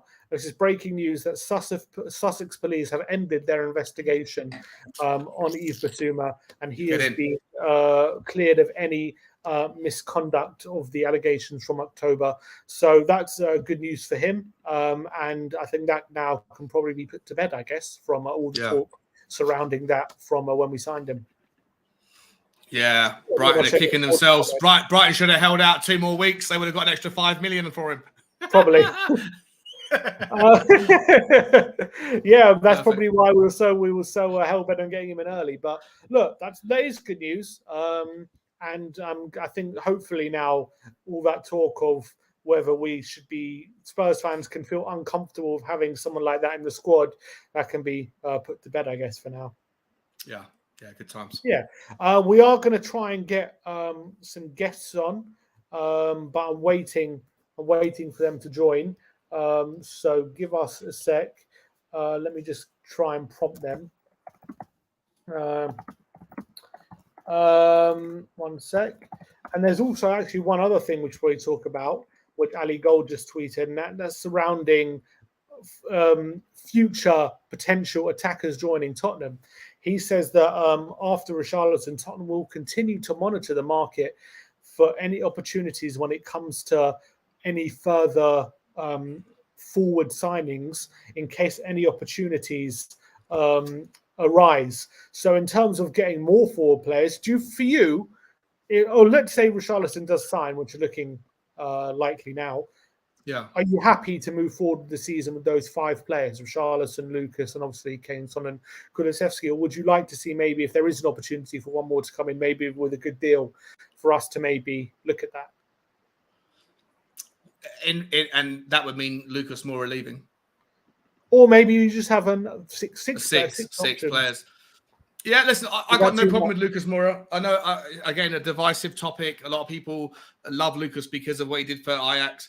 Against Ajax. A lot of people think he hasn't been very good and it's time to move on. I don't judge. I'm not basing my opinion of him because of the Ajax game, despite that being a memorable night. I genuinely think he does offer something different that no one else in the Tottenham side does. I think he was brilliant in the second half of the Mourinho season when we lost to Liverpool at Christmas time, season before last. And then in January, everything else went to shit with our season. Lucas Moura was a breath of fresh air. He was always busy, all the way up to the Carabao Cup final. You know, he should have got one of the Man City players, I forget who it was now, sent off. I think Lucas Moura, he had a bad second half of last season after Kulusevski came in. But I think the guy offers something different. He offers something different to even Bergwijn, who's probably the kind of quite closely related. I'm happy for Lucas Moura to stay. Does it mean that I want us to get 5 or 6? If we get 5 in, if we get Richarlison in, I'm happy with what we've got in the 5. If we want to get someone else in and then Lucas go, that's not necessarily a problem. And if you want to get someone else in and keep Lucas, I'm also happy with that. We have 5 subs to make next season, right? So exactly. I think Lucas offers something. If we were to get another one in, would you like it to be? I'm guessing it would probably have to be just a striker, like a pure. Because would there be any tall man, a winger? I want to see us get a tall guy, someone who's like 6'3", 6'4", who can, when we're really struggling, maybe in the Champions League, maybe against a Liverpool or Man City in the last 10 minutes, of a cup semi-final, to be able to bring him on and bomb it up to him. I thought someone like Wout Weghorst would have been good in January. Obviously, he went to Burnley. And I thought he did a pretty good job. There's quite a few players out there that are 6'3", 6'4". I think Tottenham have always, ever since the Peter Crouch days, I think Tottenham have lacked someone of that height. I know we had one. Who was it? We had in the Champions League, Llorente. Yeah, it'd be nice to have somebody who is, super trustworthy in the air, who's got a nice trap, but essentially could just win the ball like an Emil Heskey used to do for Michael Owen. Someone like that would be awesome to add to the options. Yeah, I agree. Because I think as much as Kane is decent in the air, but I don't see him as really dominant in the air as maybe other players could potentially be. I would be interested in potentially, what's his name, Cody Gakpo from PSV. If he's on a cheap deal, maybe that could be something we could look at later on the window. But right now, I agree with the approach that I don't think we should be. Now we've got Richarlison. I think we'll put the forward line to the back burner for now and maybe focus on other targets. And if something does happen, maybe later in the window, there is an opportunity for us to get a sneaky late deal in. I'll definitely be interested in that. We do have Danny the Bun in the background, so let's bring deluded. Danny deluded. Mr. Deluded, welcome to the show. I haven't quite tested this. I'm hoping this works, so bear with me. I'm going to try and get a third box there. and then see how this goes. So that, and then add to stream, and then Danny move in. There we go. Beautiful. How are we doing, Danny? Well, I've never seen my face so zoomed in before. There you go. Go on, everyone's good. looking. I'm good. How are you guys? Don't worry, you're looking good, mate. I'm good. How we doing? I'm all right. I'm all right. All I hear is Sean waffling. I mean, he's like the biggest waffle I've ever heard in my life. I mean, brilliant. God, I just wanted to come on and put him in his place, to be honest with you. But no, I'm all right. You can try. How are you guys? Good, Danny. Good, man. Really good. One thing we haven't discussed, and maybe now Danny's one we can discuss, is Raphinha. And the fact that it looks like he's turning down Arsenal and moving. Looks like he's going to choose Chelsea over Arsenal with what seems to be like weeks of twerking for Raphinha from the Arsenal fan base. Seems like at the last moment he's going to move to Chelsea. Obviously, we're not massive fans of Chelsea either. But for you, is it better for us that he moves to Chelsea, or you're not really bothered, or you're just happy to see Arsenal fans crying? Yeah, do you know? I think it's definitely out of the two clubs, you'd definitely rather have him go to a Chelsea rather than Arsenal, because it's just glorious to see the Arsenal fans just literally just depressed and crying in there and just lying in their tears, just of just absolute just understanding that they don't have Paul. Because all I heard from YouTubers and people on Twitter is Arsenal have still got Paul, Mikel Arteta, all this rubbish, absolute nonsense. And just to see Chelsea come in, just bang straight away, yep, agreed in the deal, just goes to show how much of a big club Chelsea are, and just go to show how much of a pull Arsenal really have, which is literally zero pull. I mean, they had to scrape the bottom of the barrel to go and get Jesus, because he wouldn't have come to Spurs because he knew he wasn't going to play ahead of Kulusevski, Son, and Kane. Let's have that right. So it's a good signing for them. I would have taken him at Spurs, but let's be real, he's not going to get ahead of Kulu, Son, or Kane. He ain't. He just ain't. Do you think he would have got ahead of Kulusevski? I don't think so. No. Kulusevski is too intelligent, man. I don't think so. Just what I've seen, Sean, of Kulu, and I'm surprised you say that. I'm surprised you say that, because you love Raphinha so much that I would have thought that you would have, like, your kind of bias towards him would have said, no, he's decent competition. Are you talking about Raphinha or Jesus? I was talking about Jesus. Oh, sorry, I think it's about Raphinha. Sorry, sorry. No, when I say Jesus, with Jesus definitely not. But he would have been a good player. With Raphinha, now, look, I everyone knows my opinions, right? I would have preferred Raphinha over Richarlison because I think he's a better player. I think he offers more an attacking sense in terms of his set piece ability. We did a breakdown of his actual stats in attacking sense, and if you look at the difference between Richarlison, I think I did it with Sean as well. When you actually look at the key passes he makes, the chances he creates, the crosses he puts in, it's far superior than Richarlison. Even though Richarlison did have a season as a striker. Now, what I wouldn't have minded any of them. I said that both of them were their fees that the clubs wanted for them is way too high, and I wouldn't have liked to have paid that fee. But unfortunately, that's what the clubs value them players at, and that's why those players. The only way you get those players is if you can even negotiate on what they want, or you pay exactly what they want, and you get the player. Because if the club that's buying the player is happy to pay for their asking price, then it means the club's willing. That's what the Tottenham will also value him at. Otherwise, they wouldn't go and buy him if they didn't agree that that's a fair price, right? So with Raphinha, if you did bring in a Raphinha, you'd have to go and buy another striker, right? It's because he's not as versatile as he can play across the wing, like he can play across that kind of front three, like the central attacking mid. Even though he hasn't played there a lot, he can play as a left winger. But obviously he's predominantly a right winger. Whereas Richarlison, he's kind of a bit even in where he's played, so he can do all of that as well as a striker. So it's kind of, for me, it's kind of like Tottenham are going for the value for money option. Not to say he's a bad player. I'm just saying that I think with Richarlison, he offers that versatility up front. And I think also the fact that we could probably get a better deal out of it in terms of the financial side of it. I think we'll probably pay 10 to 15 million pound less than what Chelsea are going to pay for Raphinha. So for someone like Tottenham who need to reinvest into the whole squad, I think that's another thing they're thinking of. So look, it's going to be, I think if it goes over the line, if it gets over the line, I think it's going to be a good deal for us. I think he'll add more to the Tottenham depth and to the team than say Lucas Moura does, in my opinion. I think he'll score more goals. I think he'll probably create more goals as well. And he'll definitely give us a different option to use in the formation that we currently use, also to change the formation, to give maybe some of those front three a rest and rotate with them. So he'll definitely give us something different.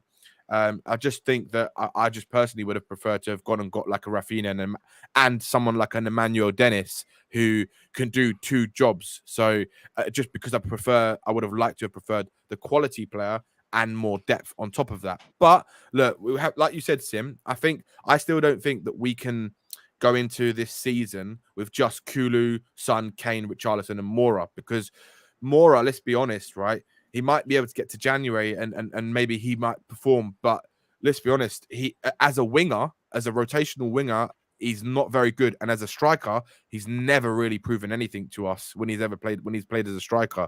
So I think if you do go into that season with just them players and you run the risk of, say, one or two of them getting injured, you means your rotation for 4 competitions becomes a lot less. And then you're having to play them more and it's gonna fatigue them more. And I think if you want what Antonio Conte said, which he wanted to compete at that top level, then you need to go and get at least one more attacker. And I think you're right, Sim. I think they will revisit that once they've got their main targets in and see what options are available at the time. Maybe they might go for a Gakpo or someone like that who's maybe a little bit less. I think he'd be in a brilliant addition with a Richarlison. I think that'd be brilliant. That'd be amazing if we could go and do that. But we have to wait and see, right? Apparently, Dharmesh Chef from Sky Sports has said that 2 unnamed Premier League clubs have contacted Watford over Emmanuel Dennis. So maybe that's one we're looking at as well. But yeah, I think you probably are right in terms of maybe just one more. I don't think we need to splash out another 50, 60 million on another attacker, but another attacker who's maybe a bit young, has something to prove. Is happy to have minutes on the bench and come on and stuff like that. Him maybe later on, that would be something to look at. I definitely would be happy with another forward going in. But you got to remember as well, Perisic is versatile. He could cover the 3 attacking positions if need be, and even can play up front as well in an emergency. So that's what I thought as well, Sim. My thinking was the only reason why they probably wouldn't go and get another like you said attacker is because Perisic can play in any of those positions up top of the field. He could play as a striker, left wing, right wing, cam. He can play all of them.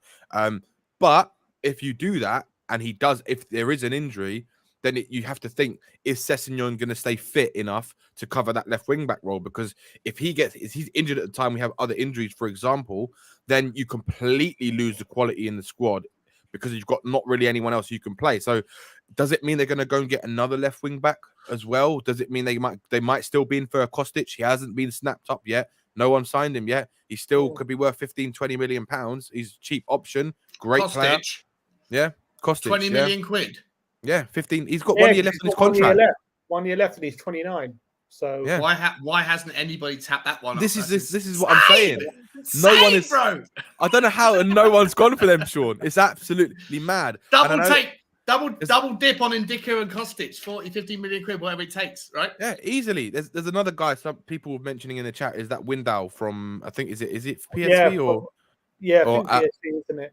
Oh no, one of those clubs. Is it Alkmaar? I can't remember who it is. But yeah, he's obviously hit some very high numbers, and if you actually watch his crossing ability, regardless of it being in the Eredivisie, his crossing ability is brilliant. He's got very good crossing ability.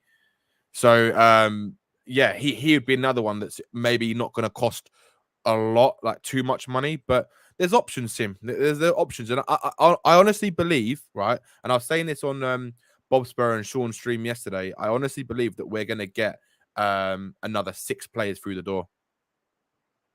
But another 6.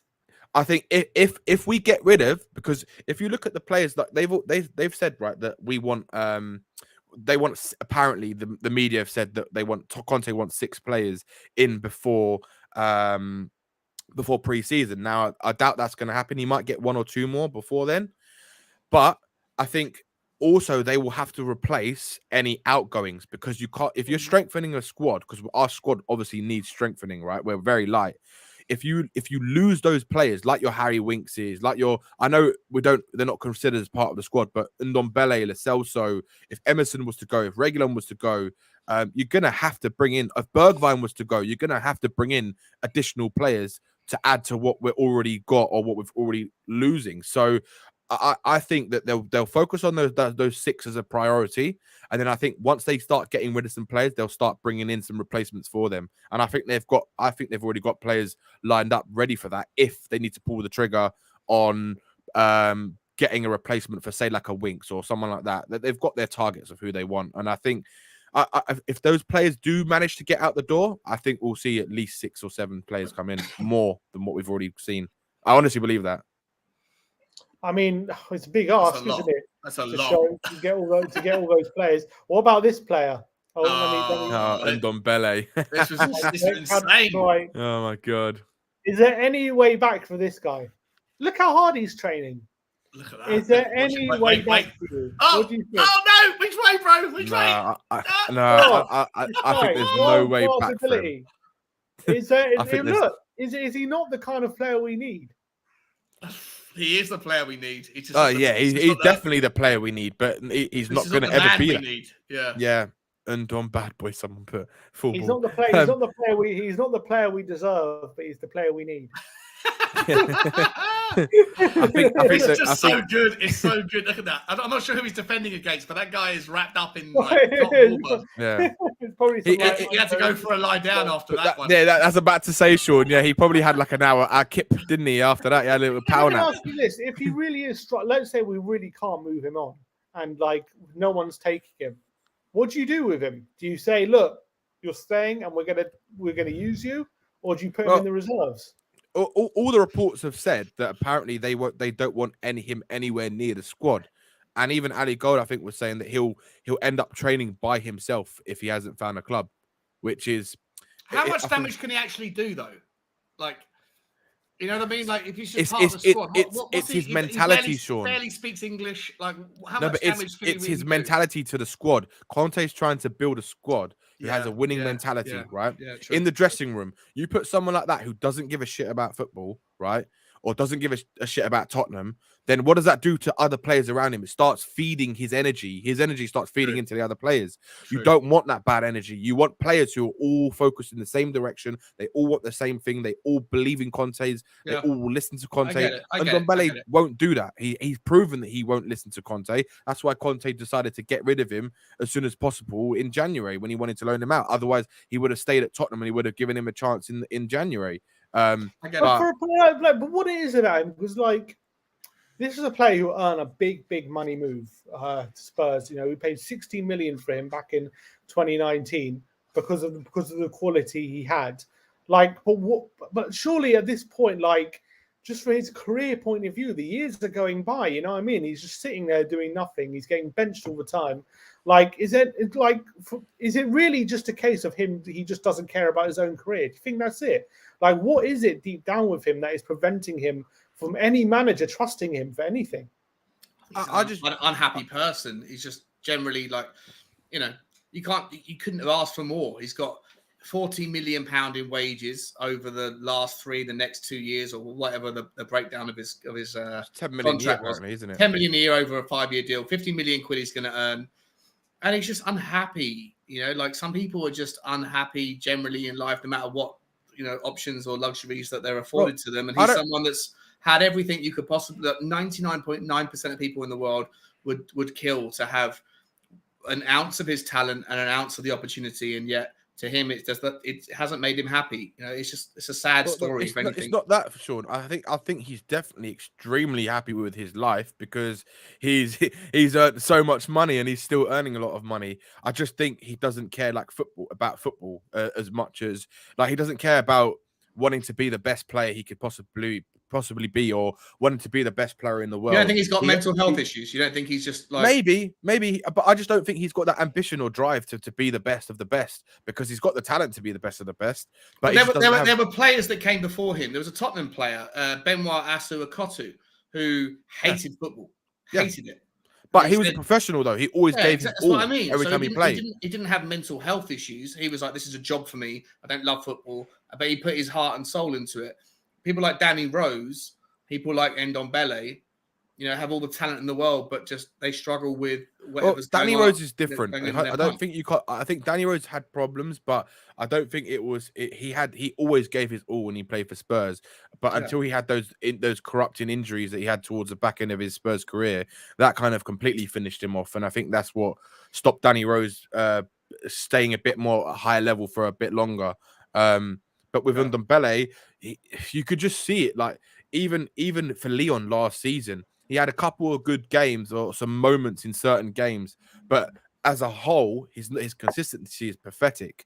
And I think that's the same for it's the same for like players like Adel Tarap. Do you remember him? He had all the talent in the world, but he never had application. Ravel Morrison, another one. Yeah, but Adel Tarap's now having a renaissance in Benfica, playing really well at the moment. I know, yeah, what's the difference between a Benfica and a Real Madrid? Yeah, I know. But what if something really has clicked with Ndombele? If somebody comes back, he's like, look, I'm going to do everything I can. I'm going to use everything. Would you give him another chance, or do you think he's done all this? Do you know what? I think he's had too many chances, to be honest with you. I think, in my opinion, I think he's had too many chances. Unless if Conte sees a difference in his attitude or his mentality change, as a complete 360 or 180, should I say, and he's completely gone the other way. He's like, right, I want to be the best player in the world now, and he's going to give everything, his heart and soul, into being that player. If Conte saw that and he was like, do you know what? I think I can give you another chance. Then so be it. Maybe. But as it stands right now, I don't want him to have another chance. And I don't think any of us are ever going to be able to see that, because we don't know what goes on behind the scenes. And I think only someone like Conte and the staff can see that. But if he comes on as a sub, having the last time he put a shirt on, he got booed off the pitch. Yeah, he did. Morecambe. It'd be very interesting to see how 62,000 people received him if he lined up. Like what happened with, is it Hossam Ghali? Who was the guy? Hossam Ghali. Yeah. They all booed him, and then Harry Redknapp said, "All right, you're not coming on." Not going on. Yeah. I think also you got to look at it from how many times has Ndombele said he wants to leave the club? He said it's every window since he's been here, pretty much. He wants to leave. So that to me tells me that's a guy who really doesn't care about the badge. And that's probably another reason why I wouldn't want to give him another chance. If I'm looking at it objectively, I think that's a big thing. You don't want a player who doesn't want to give their all for the badge. And I think you need to deserve your chance to play for Spurs, not just come here for a holiday and think, oh, do you know what? I'm going to get paid big money. I can do what I want. It's not like that. We're a team trying to compete at the highest level. Could be for him though. He could run down his contract and then just go, you know what, I'm done with football, and then just go and sit on a beach with 50 million quid in the bank. I think he's still a McDonald's franchise or whatever he wants to buy. Good to, yeah. I think he's still our highest earner. He is one of them. Yeah, I think behind he earns more than Sonny does. A week we gave him. What were we thinking, giving him 200 grand a week? Madness. Tanguy Ndombele, that's what we call him. Yeah. So someone who's in the comments here, where is it? What was it? Mayhem Skip or something? I can't remember. He said Ndombele would have to give a public apology before he's allowed back. Do you think you'd have to give a public apology? I think, do you know, it would be a risk. It'd be a risk him coming out, putting that shirt on, whether he starts it. Yeah. When they call out number, whatever it is, 14, Tanguy Ndombele. I don't know. I'm not saying that every Spurs fan wouldn't boo him, but a lot would. I'll be honest with you, Sean. I've got a long memory, and they don't. I don't know. Do you know what, Sean? My opinion on this, is fans are fickle, right? If Ndombele comes out of like a public, not like an apology, but kind of like saying, look, like he has a statement, kind of like an interview thing, and he says, look, I know what's happened. The past is the past. I want to move on. I want to open a new chapter in my career. I want I want to not. I want to become one of the best players at Spurs. And if he comes out with a statement to show his desire, I'd give him the benefit of the doubt. I'd get another second chance. Yeah, if he came out like the that, second that he walks for more than 10 seconds, get off. Yeah, exactly. It's like if he comes out and he says that, yeah, I mean. Look, he would. I think all of us would agree, right? He would deserve a chance if he came out and said, "Look, I'm gonna now I want to be the best player in the world," or I've got the. He shows his ambition to want to play for Spurs and want to be the best player he can be, and he has that kind of desire. Then as soon as he gets on that pitch, if he starts fucking doing absolute madness on the pitch like he's shown glimpses of, and he's consistent, then Spurs fans will absolutely love him. But I just can't see it. I can't see it. Yeah, it's not going to happen. Not going to happen. No, it's not going to happen, is it? Well, one other thing I wanted to ask you guys about potentially, we're talking about the other striker. We have a striker right now who's coming back to Spurs from pre-season. That's Troy Parrott. Now, if he shows Conte in pre-season, look, to be fair to Parrott, he's obviously been struggling in the lower leagues the last couple of years. Had a great season at MK Dons. Obviously, he didn't blow him away, but he had a pretty solid season. One thing that does really interest me is how he's doing for Ireland, and he does seem to be doing very well for Ireland, which is not an easy thing to do. Men's football, against on the international stage is not easy. Do you think there's any chance that if he proves to Conte that he could be deserving of minutes, then maybe he could be the other striker that could be in the squad as a sixth option? No chance. Too early for him. Yeah, I don't know how long he's got on his contract. I think he might have. Someone told me he's only got a year left, and if so, I still think I'm not sure what he's got, if that's the truth or not. But I think you might tie him down to another contract because there could be a player there. But he needs a season on loan. He did okay at the MK Dons, which is a League One. He now needs to go to Championship. Yeah. Just go through the motions. But I feel like he's been at Tottenham for 100 years, and for me, I just want him to continue his progression, but I don't know how long his contract is and whether he'll disappear on a free like Dylan Markande did when he went to Blackburn and then a week later broke his leg. I think there's probably a player in there, but I don't think he's a player for Tottenham yet. I need you to go and do it at go and do it in Middlesbrough, go and do it at someone like that, West Brom. Go and do it at a decent level, and then we'll see next season. Yeah, but maybe it just takes a really good pre-season for him to really show his quality. You've got to remember Harry Kane. He never really did it in any loan spell. He had probably one good loan spell. I think it was at Millwall, where I think he got their Young Player of the Year. But he never smashed it out. He never was one of the top goal scorers or anything. Any of the teams he was at, and it just took him one really good pre-season at Tottenham. I know Sherwood gave him a few opportunities late in the season at Tottenham, and all of a sudden he was one of our options. And maybe it could be the same for Troy Parrott if he really shows Conte that he can make that step up. But what would you say, Danny, if Conte do you reckon there's any chance he could show Conte this summer that he could be an option for us? Look, there's always a possibility, right? He could come into pre-season and Conte sees how he is, sees his attitude, sees that maybe he can offer us something. But I think from the player's side, and I think from what it looks like already kind of being pre-agreed, is that even from he was saying that he wants to go on loan to a championship club and have a season there. And then I think his aim is to come back at Spurs next season and then try and fight to get into the team. Which makes sense because I know this season he's had a bit of change in mentality that I think he's kind of. I think David was touching on it yesterday on his show, David Harris, that he's kind of come back and he's not with the same group of friends he used to be with, and he's hanging out with different people now. And I think his head's focused more on his career. He's started to. He's at a training camp this summer, so instead of going out partying and stuff, he went straight to a training camp in Mykonos, I think, and he's working on his strength training, his fitness. So, yeah. Well, no. He's actually gone sophisticated. No. You can see the videos of him. You can actually go and see the videos of him doing training in a training camp. No, I know. So I'm joking. I know, but it looks like he really wants to kind of try and focus on developing himself to the next stage. And I think for his own benefit, he needs first team football. I think it'd be the worst decision possible if they decided to keep him at Spurs for this season, just to be a bit part player. When someone like that needs game time, he needs to play week in, week out. He needs to be one of the star players in a team. If he could go to a championship team and absolutely rip it up, then I think next season, then you could say, okay, now let's see if he can try and get into the team and as a sort of substitute for Harry Kane and see what he can do. But yeah, I think this season's too early for him. The interesting comment here from Matt Hayes in the comments says, "What's the difference between Ndombele and Parrott doing the extra training on the training ground in their training camps? Both have made mistakes off the pitch and prioritized things off the pitch, and are now trying to fix it. Do you think maybe there's a difference in how it's perceived? Or maybe it's just a case of Ndombele made a mistake had more chances. Yeah, he's made multiple mistakes on the pitch. Ndombele refused to walk off the pitch. He didn't care about the team. He was sulking.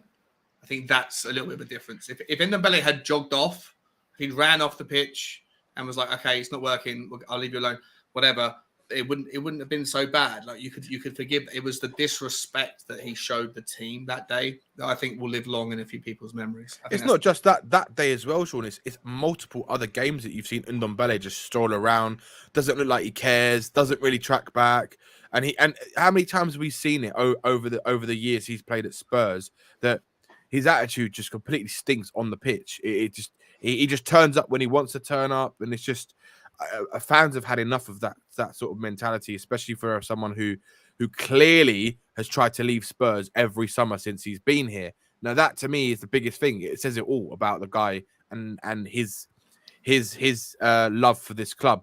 I want to leave. He wanted to leave a few weeks into coming to Spurs because of how hard the training regime was. What does that tell you? And he's tried to leave ever since, every summer. So yeah, unless he won't take a pay cut though, will he? No, of course not. Exactly. He won't take a pay cut. I want out, but I want somebody else also, to pay me. Do you know what? Here. This is the key point about Ndombele, yeah? If he really, really cared about his football career, he will take a pay cut and go somewhere where it's going to offer him first team football week in, week out. Any club. Spurs would probably sell him for a smaller fee, right? And just to get him off the books. And he would actually go somewhere for, even if it's for like 100 grand a week, right? I'm sure there's clubs out there that could pay him 100 grand a week, right? But the fact that something like that probably won't happen because the guy doesn't want to take a pay cut because all he cares about is that money. It tells you everything you need to know about his mentality. And that should tell you everything you need to know about how his future is going to lie. I believe he's going to spend the next 2 years either on loan somewhere, or probably not. Tottenham aren't going to tear up his contract because it's too much money in it. There's no point. They're going to make him train it out. They'll punish him a little bit. But in 2 years' time, I think he'll just take his 50 million quid. If he's been smart and hasn't blown it on too many Big Macs, then he can just go and sail off into the sunset and enjoy the rest of his life drinking pina coladas on the beach. But he's clearly not a serious football player. You know? No. Yeah, which is a massive shame for the talent that he has. But I mean, you can't fall out with all the managers that he has without something seriously being wrong with his attitude. You have to think. So, Danny, for you, we spoke about like Richarlison, but in terms of the potential deal for Lenglet, that's been heating up recently. For you, if we were to get him on a year's loan, would you be disappointed in that? Because there's beginning of the season and the end of last season, there was a lot of talk that Spurs are going to spend Romero money on a left centre back, and that's going to be one of our main priorities this summer. So if we do end up with a year's loan spell for Lenglet, is that really underwhelming for you, or do you see it as a player who could potentially fill that spot to a really good, really high standard, and actually we shouldn't sleep on his potential quality? I think it would be a disappointment at first because obviously the amount of rumours we've seen about Spurs wanting to go for like a Gvardiol or Bastoni or someone like at that kind of level as our kind of marquee signing for the summer. But having said that, Bastoni obviously doesn't want to leave. He's got 2 years left on his current deal. So if there's potential that he might sign a contract, if he doesn't sign a contract, it's something that maybe Spurs could revisit in a year's time. If they show a bit more kind of like they're getting closer to the Man Cities and the Chelseas this season, a bit more progress made, maybe they can go win an FA Cup. It might entice Bastoni to come to Spurs even more. Maybe another year there, he might think, okay, maybe I can leave Inter Milan now. Or it could be like a Gvardiol. His release clause is going to be a lot less next summer. which obviously does mean a lot of big clubs are going to probably be sniffing around him.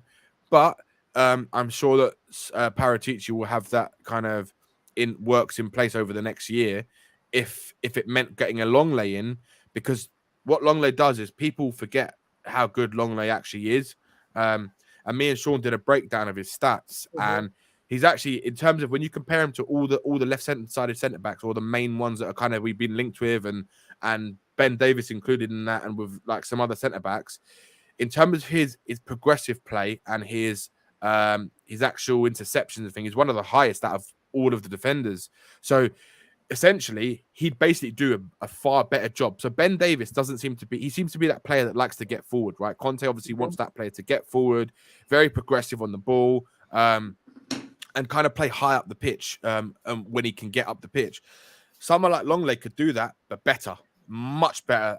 With even Sean, if I'm not mistaken, it was at such a high completion percentage, wasn't it? In terms of his passing ability, his passing's better than any of the other guys we looked at. We did the same comparison earlier on in the show, Danny. So everyone saw it. So I mean, Lenglet would be for me. I think as a loan signing, again, it's going to make the fans think, oh, look, they've gone for the cheap option, all this kind of stuff. But in terms of his actual statistics, he actually is a really good shout. And it is for only a year, so it could be a thinking where, if they go and get Lenglet in as the left centre back to compete with Davis, right, then for me they have to go and get a Dyer upgrade. If they don't, I think that is completely a failure in the transfer window, in my opinion.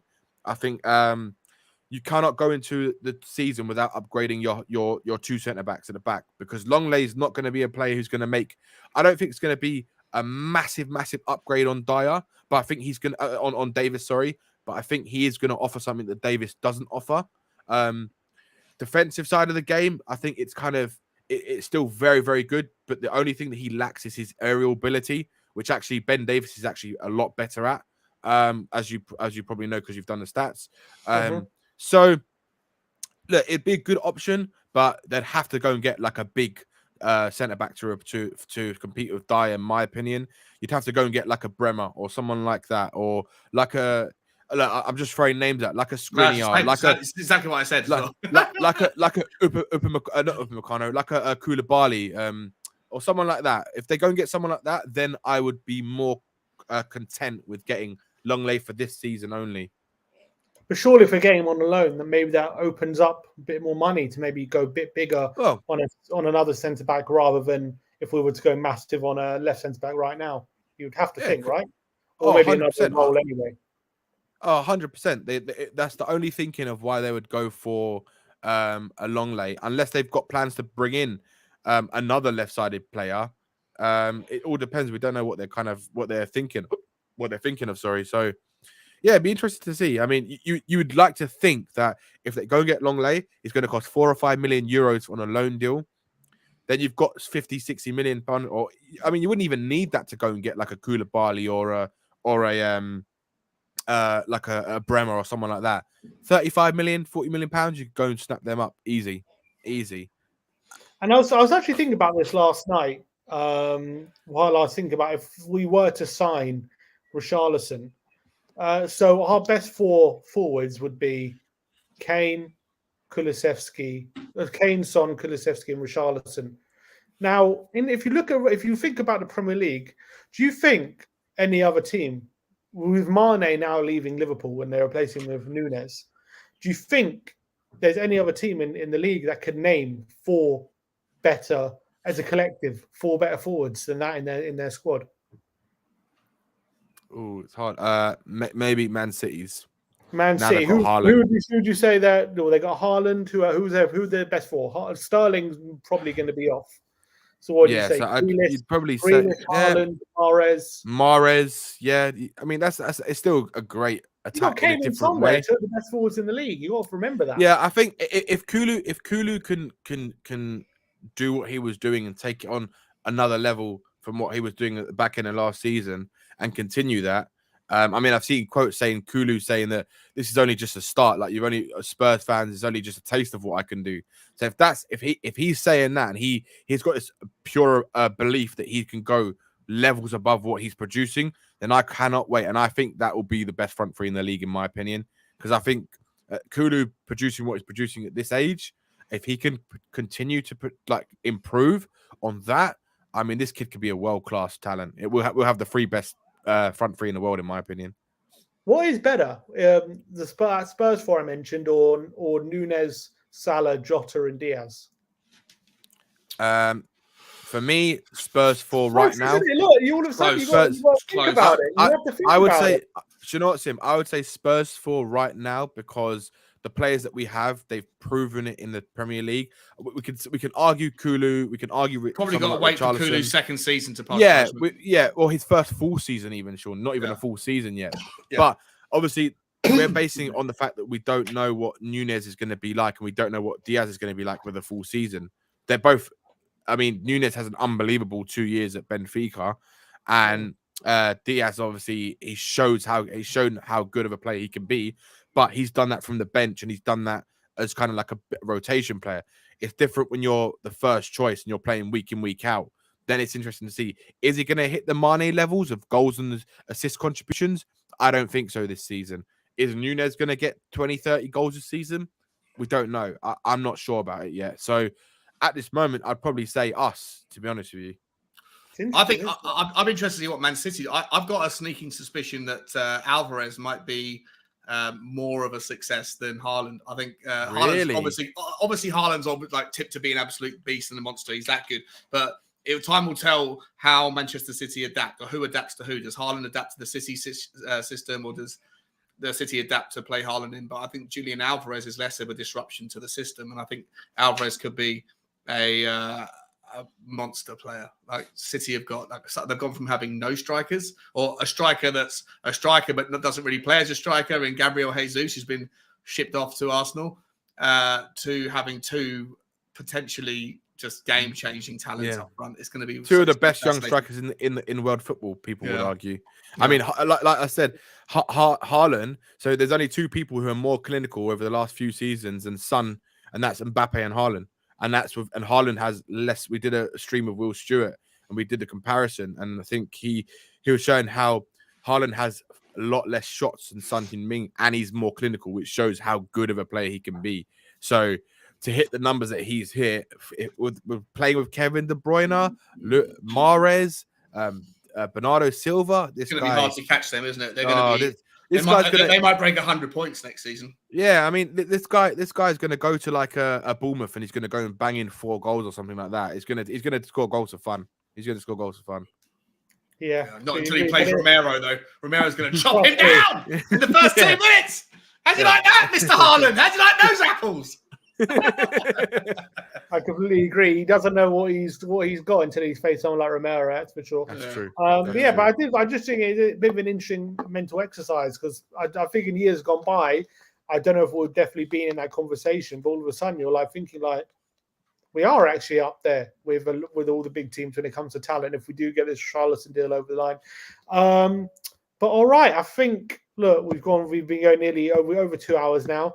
We've covered a lot of topics. So I think it's probably a good time to end it. But look, before you do, Sim, can I ask you a very quick question? Right, I want to ask. Make it non-delusional. Is Sean delusional?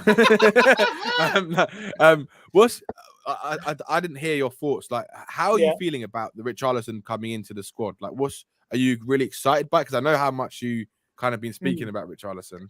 I'm really excited about it. I think I really believe it's a fantastic deal for Tottenham.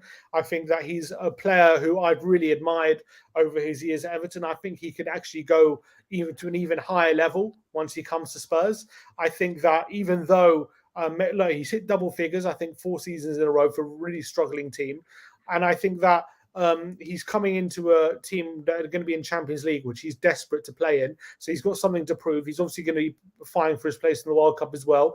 I think this isn't a player as well who's coming in definitely as a backup. I think he's coming in to challenge and with the self-belief that he could overtake one of Son or Kane in that first team, or Kulusevski 100%. But I think he believes that. I think he believes that ability, and I think he can bring that disruptive influence that maybe we need in that front three.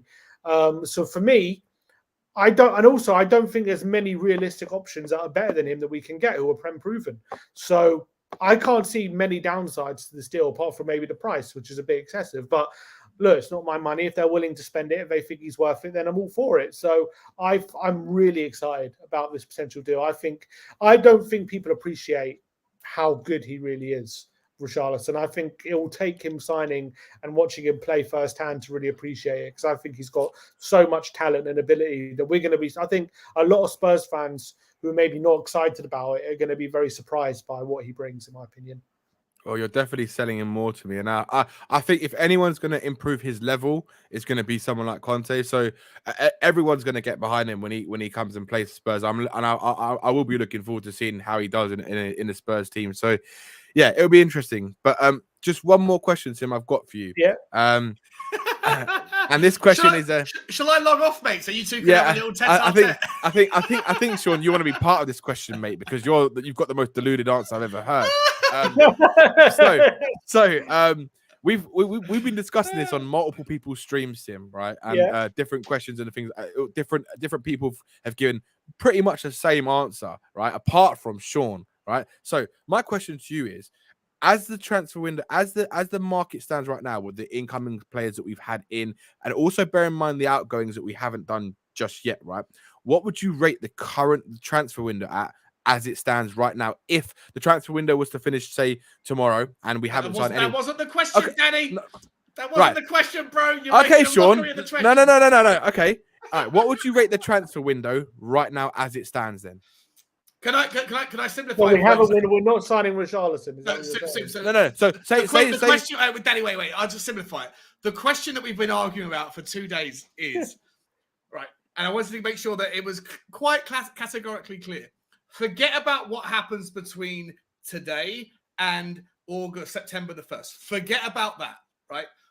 Forget about the gaps we haven't filled yet. If someone was to, let's say that you are reflecting on, I don't know, a season, that you're watching a television series, and someone says you're 5 episodes into the first season. What do you think so far? Don't worry about how it turns out. What would you give out of 10 the window so far, just on the amount of time that's passed and who we've signed so far? Forget about everything that's going to come, just as of right now. No, hold on. That was the question, Danny. No. You can't say forget about everything that's going to come, because that was the question. No, Sean. You also said. Remember what you said, right? Go back and watch what you said, because you also mentioned the fact that we have to base it on the fact that what our targets were going into the window as well. Because you can have a second part of the question if you want, but the initial question was no, Sean. Get it right, you deluded man. So Sim, yeah. So what's your opinion? Answer my question. Answer my question. Thus far, are you happy? Make it simple, Sean. Are you happy with what we've done thus far? Danny, shut up. You shut up, Sean. Yeah. Well, okay. Based on what we've done so far, with the knowledge that we could potentially add, is that what you're saying? For right now, for right now, on a scale of 1 to 10, for the 3 signings we've made. Yeah, but based on the fact that you haven't got to worry about what's to come, because I'm asking you just to reflect on what we've done and how quickly we've done it. On the 3 players we've signed. Is it with the knowledge that we could potentially sign more? But of course. Yeah, exactly. Or is it the window's closed today? No. It's the first option. Sean's lost his own question. He doesn't even know what he's asking anymore. I'll probably give it right now, with what we're doing right now, probably a 7 out of 10. Yeah. You can't remember, the window's been open. The window's been open what, 2 weeks or something? Yes, that's it, Sim. Bissouma through the door. Preach, bro. I think we've had a pretty good start to the window. I don't see the problem with it. As long as we keep adding to it. Right now, it's probably a 7. If the window closed today, it'd be a 3, a 2, like a 2 or a 3, yeah. 100%. But if we're gonna get if we get more, yeah, like 7 out of 10. I don't understand. What is there to be upset about right now? No, Danny and Cougar were going mental. Not just me. Yeah, Bob Spur, Ben, Sava was also saying it. Yeah, but none of them were on the stream. All the people we spoke to, hold on, Sean. All the people we spoke to have all said, people said 4 out of 5 or 4 or 5 out of 10. Because we haven't signed the targets that we've gone out for yet. So as it stands right now, right, we're judging it based on what's come into the club. Yeah, Bissouma's a good player. Perisic is a good player. Fraser Forster's a good player. But we haven't signed a right wing back. We haven't signed a left centre back. We haven't signed another centre back. No one's arguing that nonsense. The question was... So based on what we have signed, it's a 4 out of 5 out of 10 because we haven't got our targets in yet. The window's been open 2 weeks and we've got 3 signings.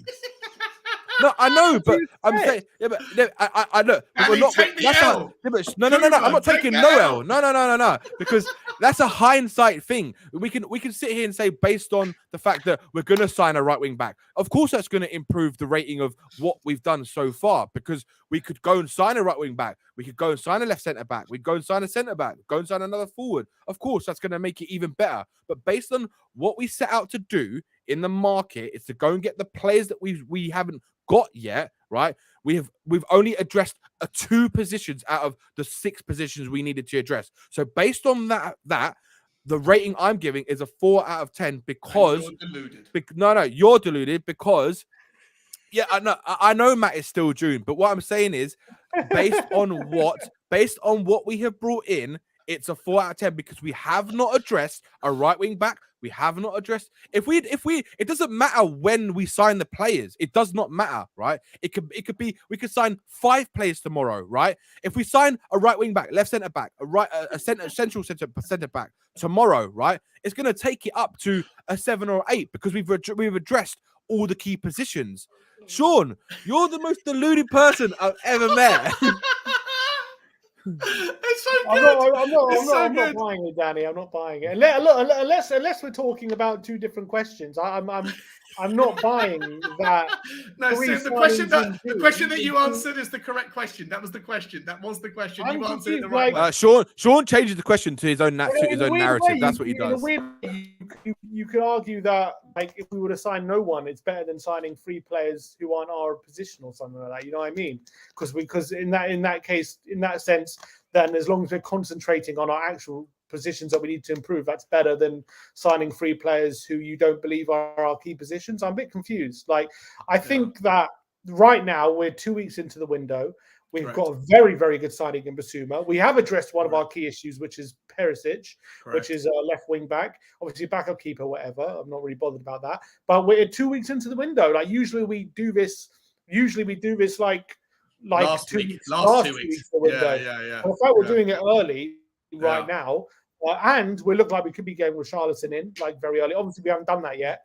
I don't know. I don't know. Maybe your expectations are too high. What are you expecting? No, I'm just saying, right? I'm basing it on the fact that what we brought in, we have not addressed all our positions that we need to address. So how can we sit here and say it's an 8 out of 10 or 7 out of 10 when we haven't addressed all the key positions that we intended to set out to do at the beginning of the window? Yeah, of course. No, but it doesn't matter if we're 2 weeks in.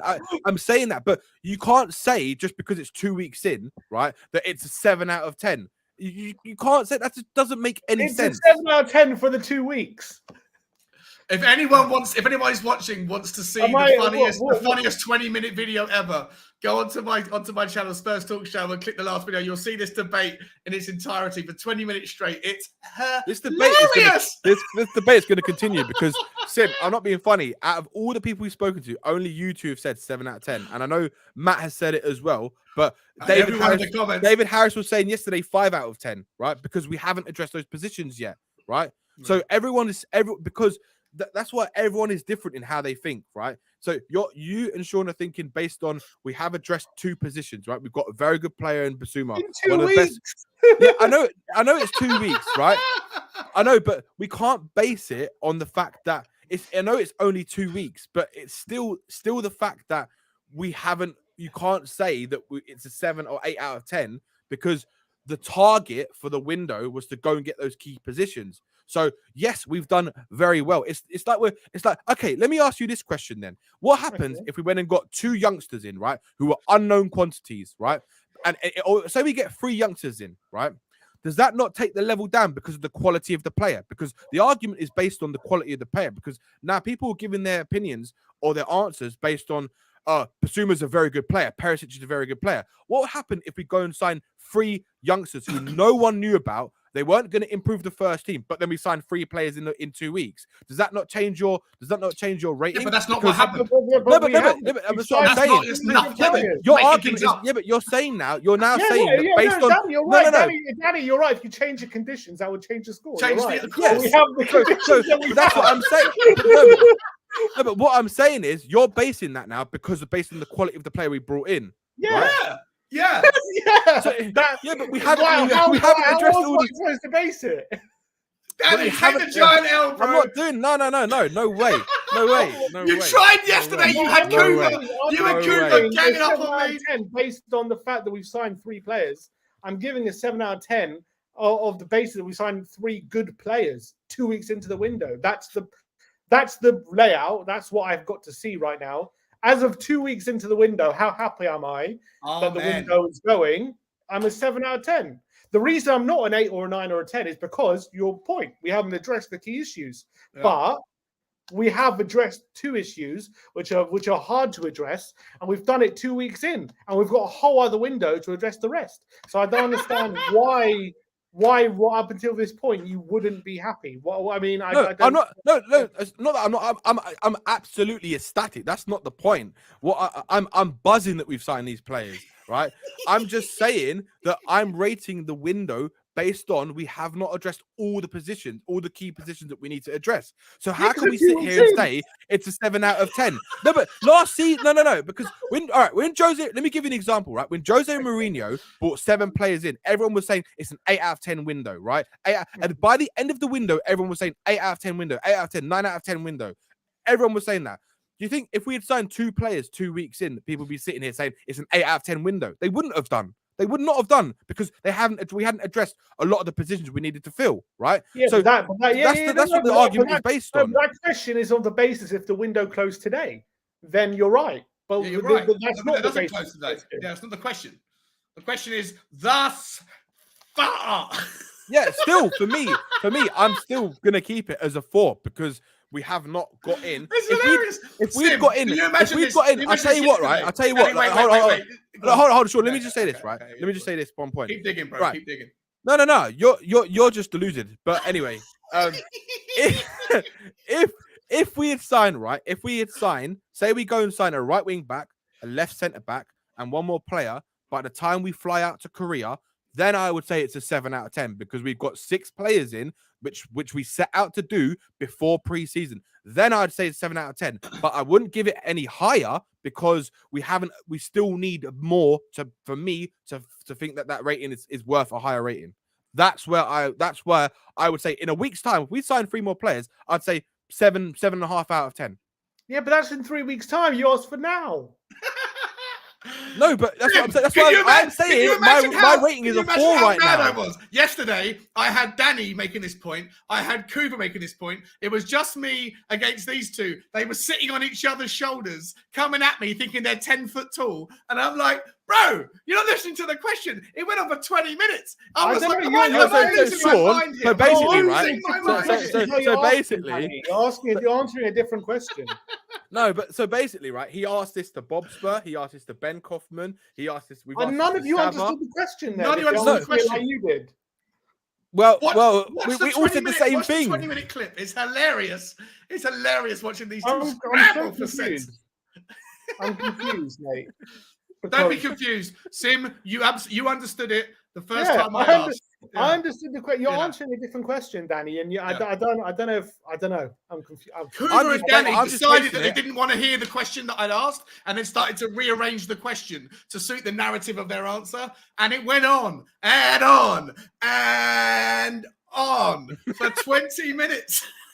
So basically, it was hilarious. Cooper's wrong. So basically, Cooper's wrong. Bob is wrong. Ben's wrong. I was wrong. No, Sean. No, that's our opinion. Savage wasn't No on the one's show. wrong at the end of the day. I'm being wrong. It's It's all your opinion. I just don't Exactly. understand. So no why one's you wrong. would be- So I don't understand why you would be unhappy with what we have done so far.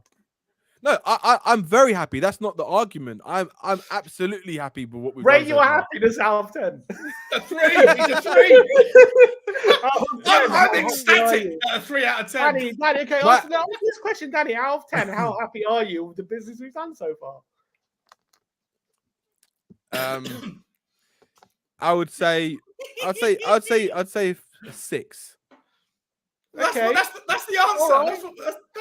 That's what you were asking, isn't it? That's the answer. That's the answer. So you're at a 6. You're not at a 3 then. You're at a 6. That's all I needed to know.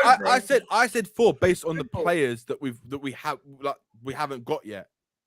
Because we've set out to go and get a specific set of players. As much as I'd love to carry on with this delusion, Sim, Danny, I have to jump. I've got a work call in 15 minutes. This is absolutely insane. That was a bit of entertainment. No, I did enjoy that debate.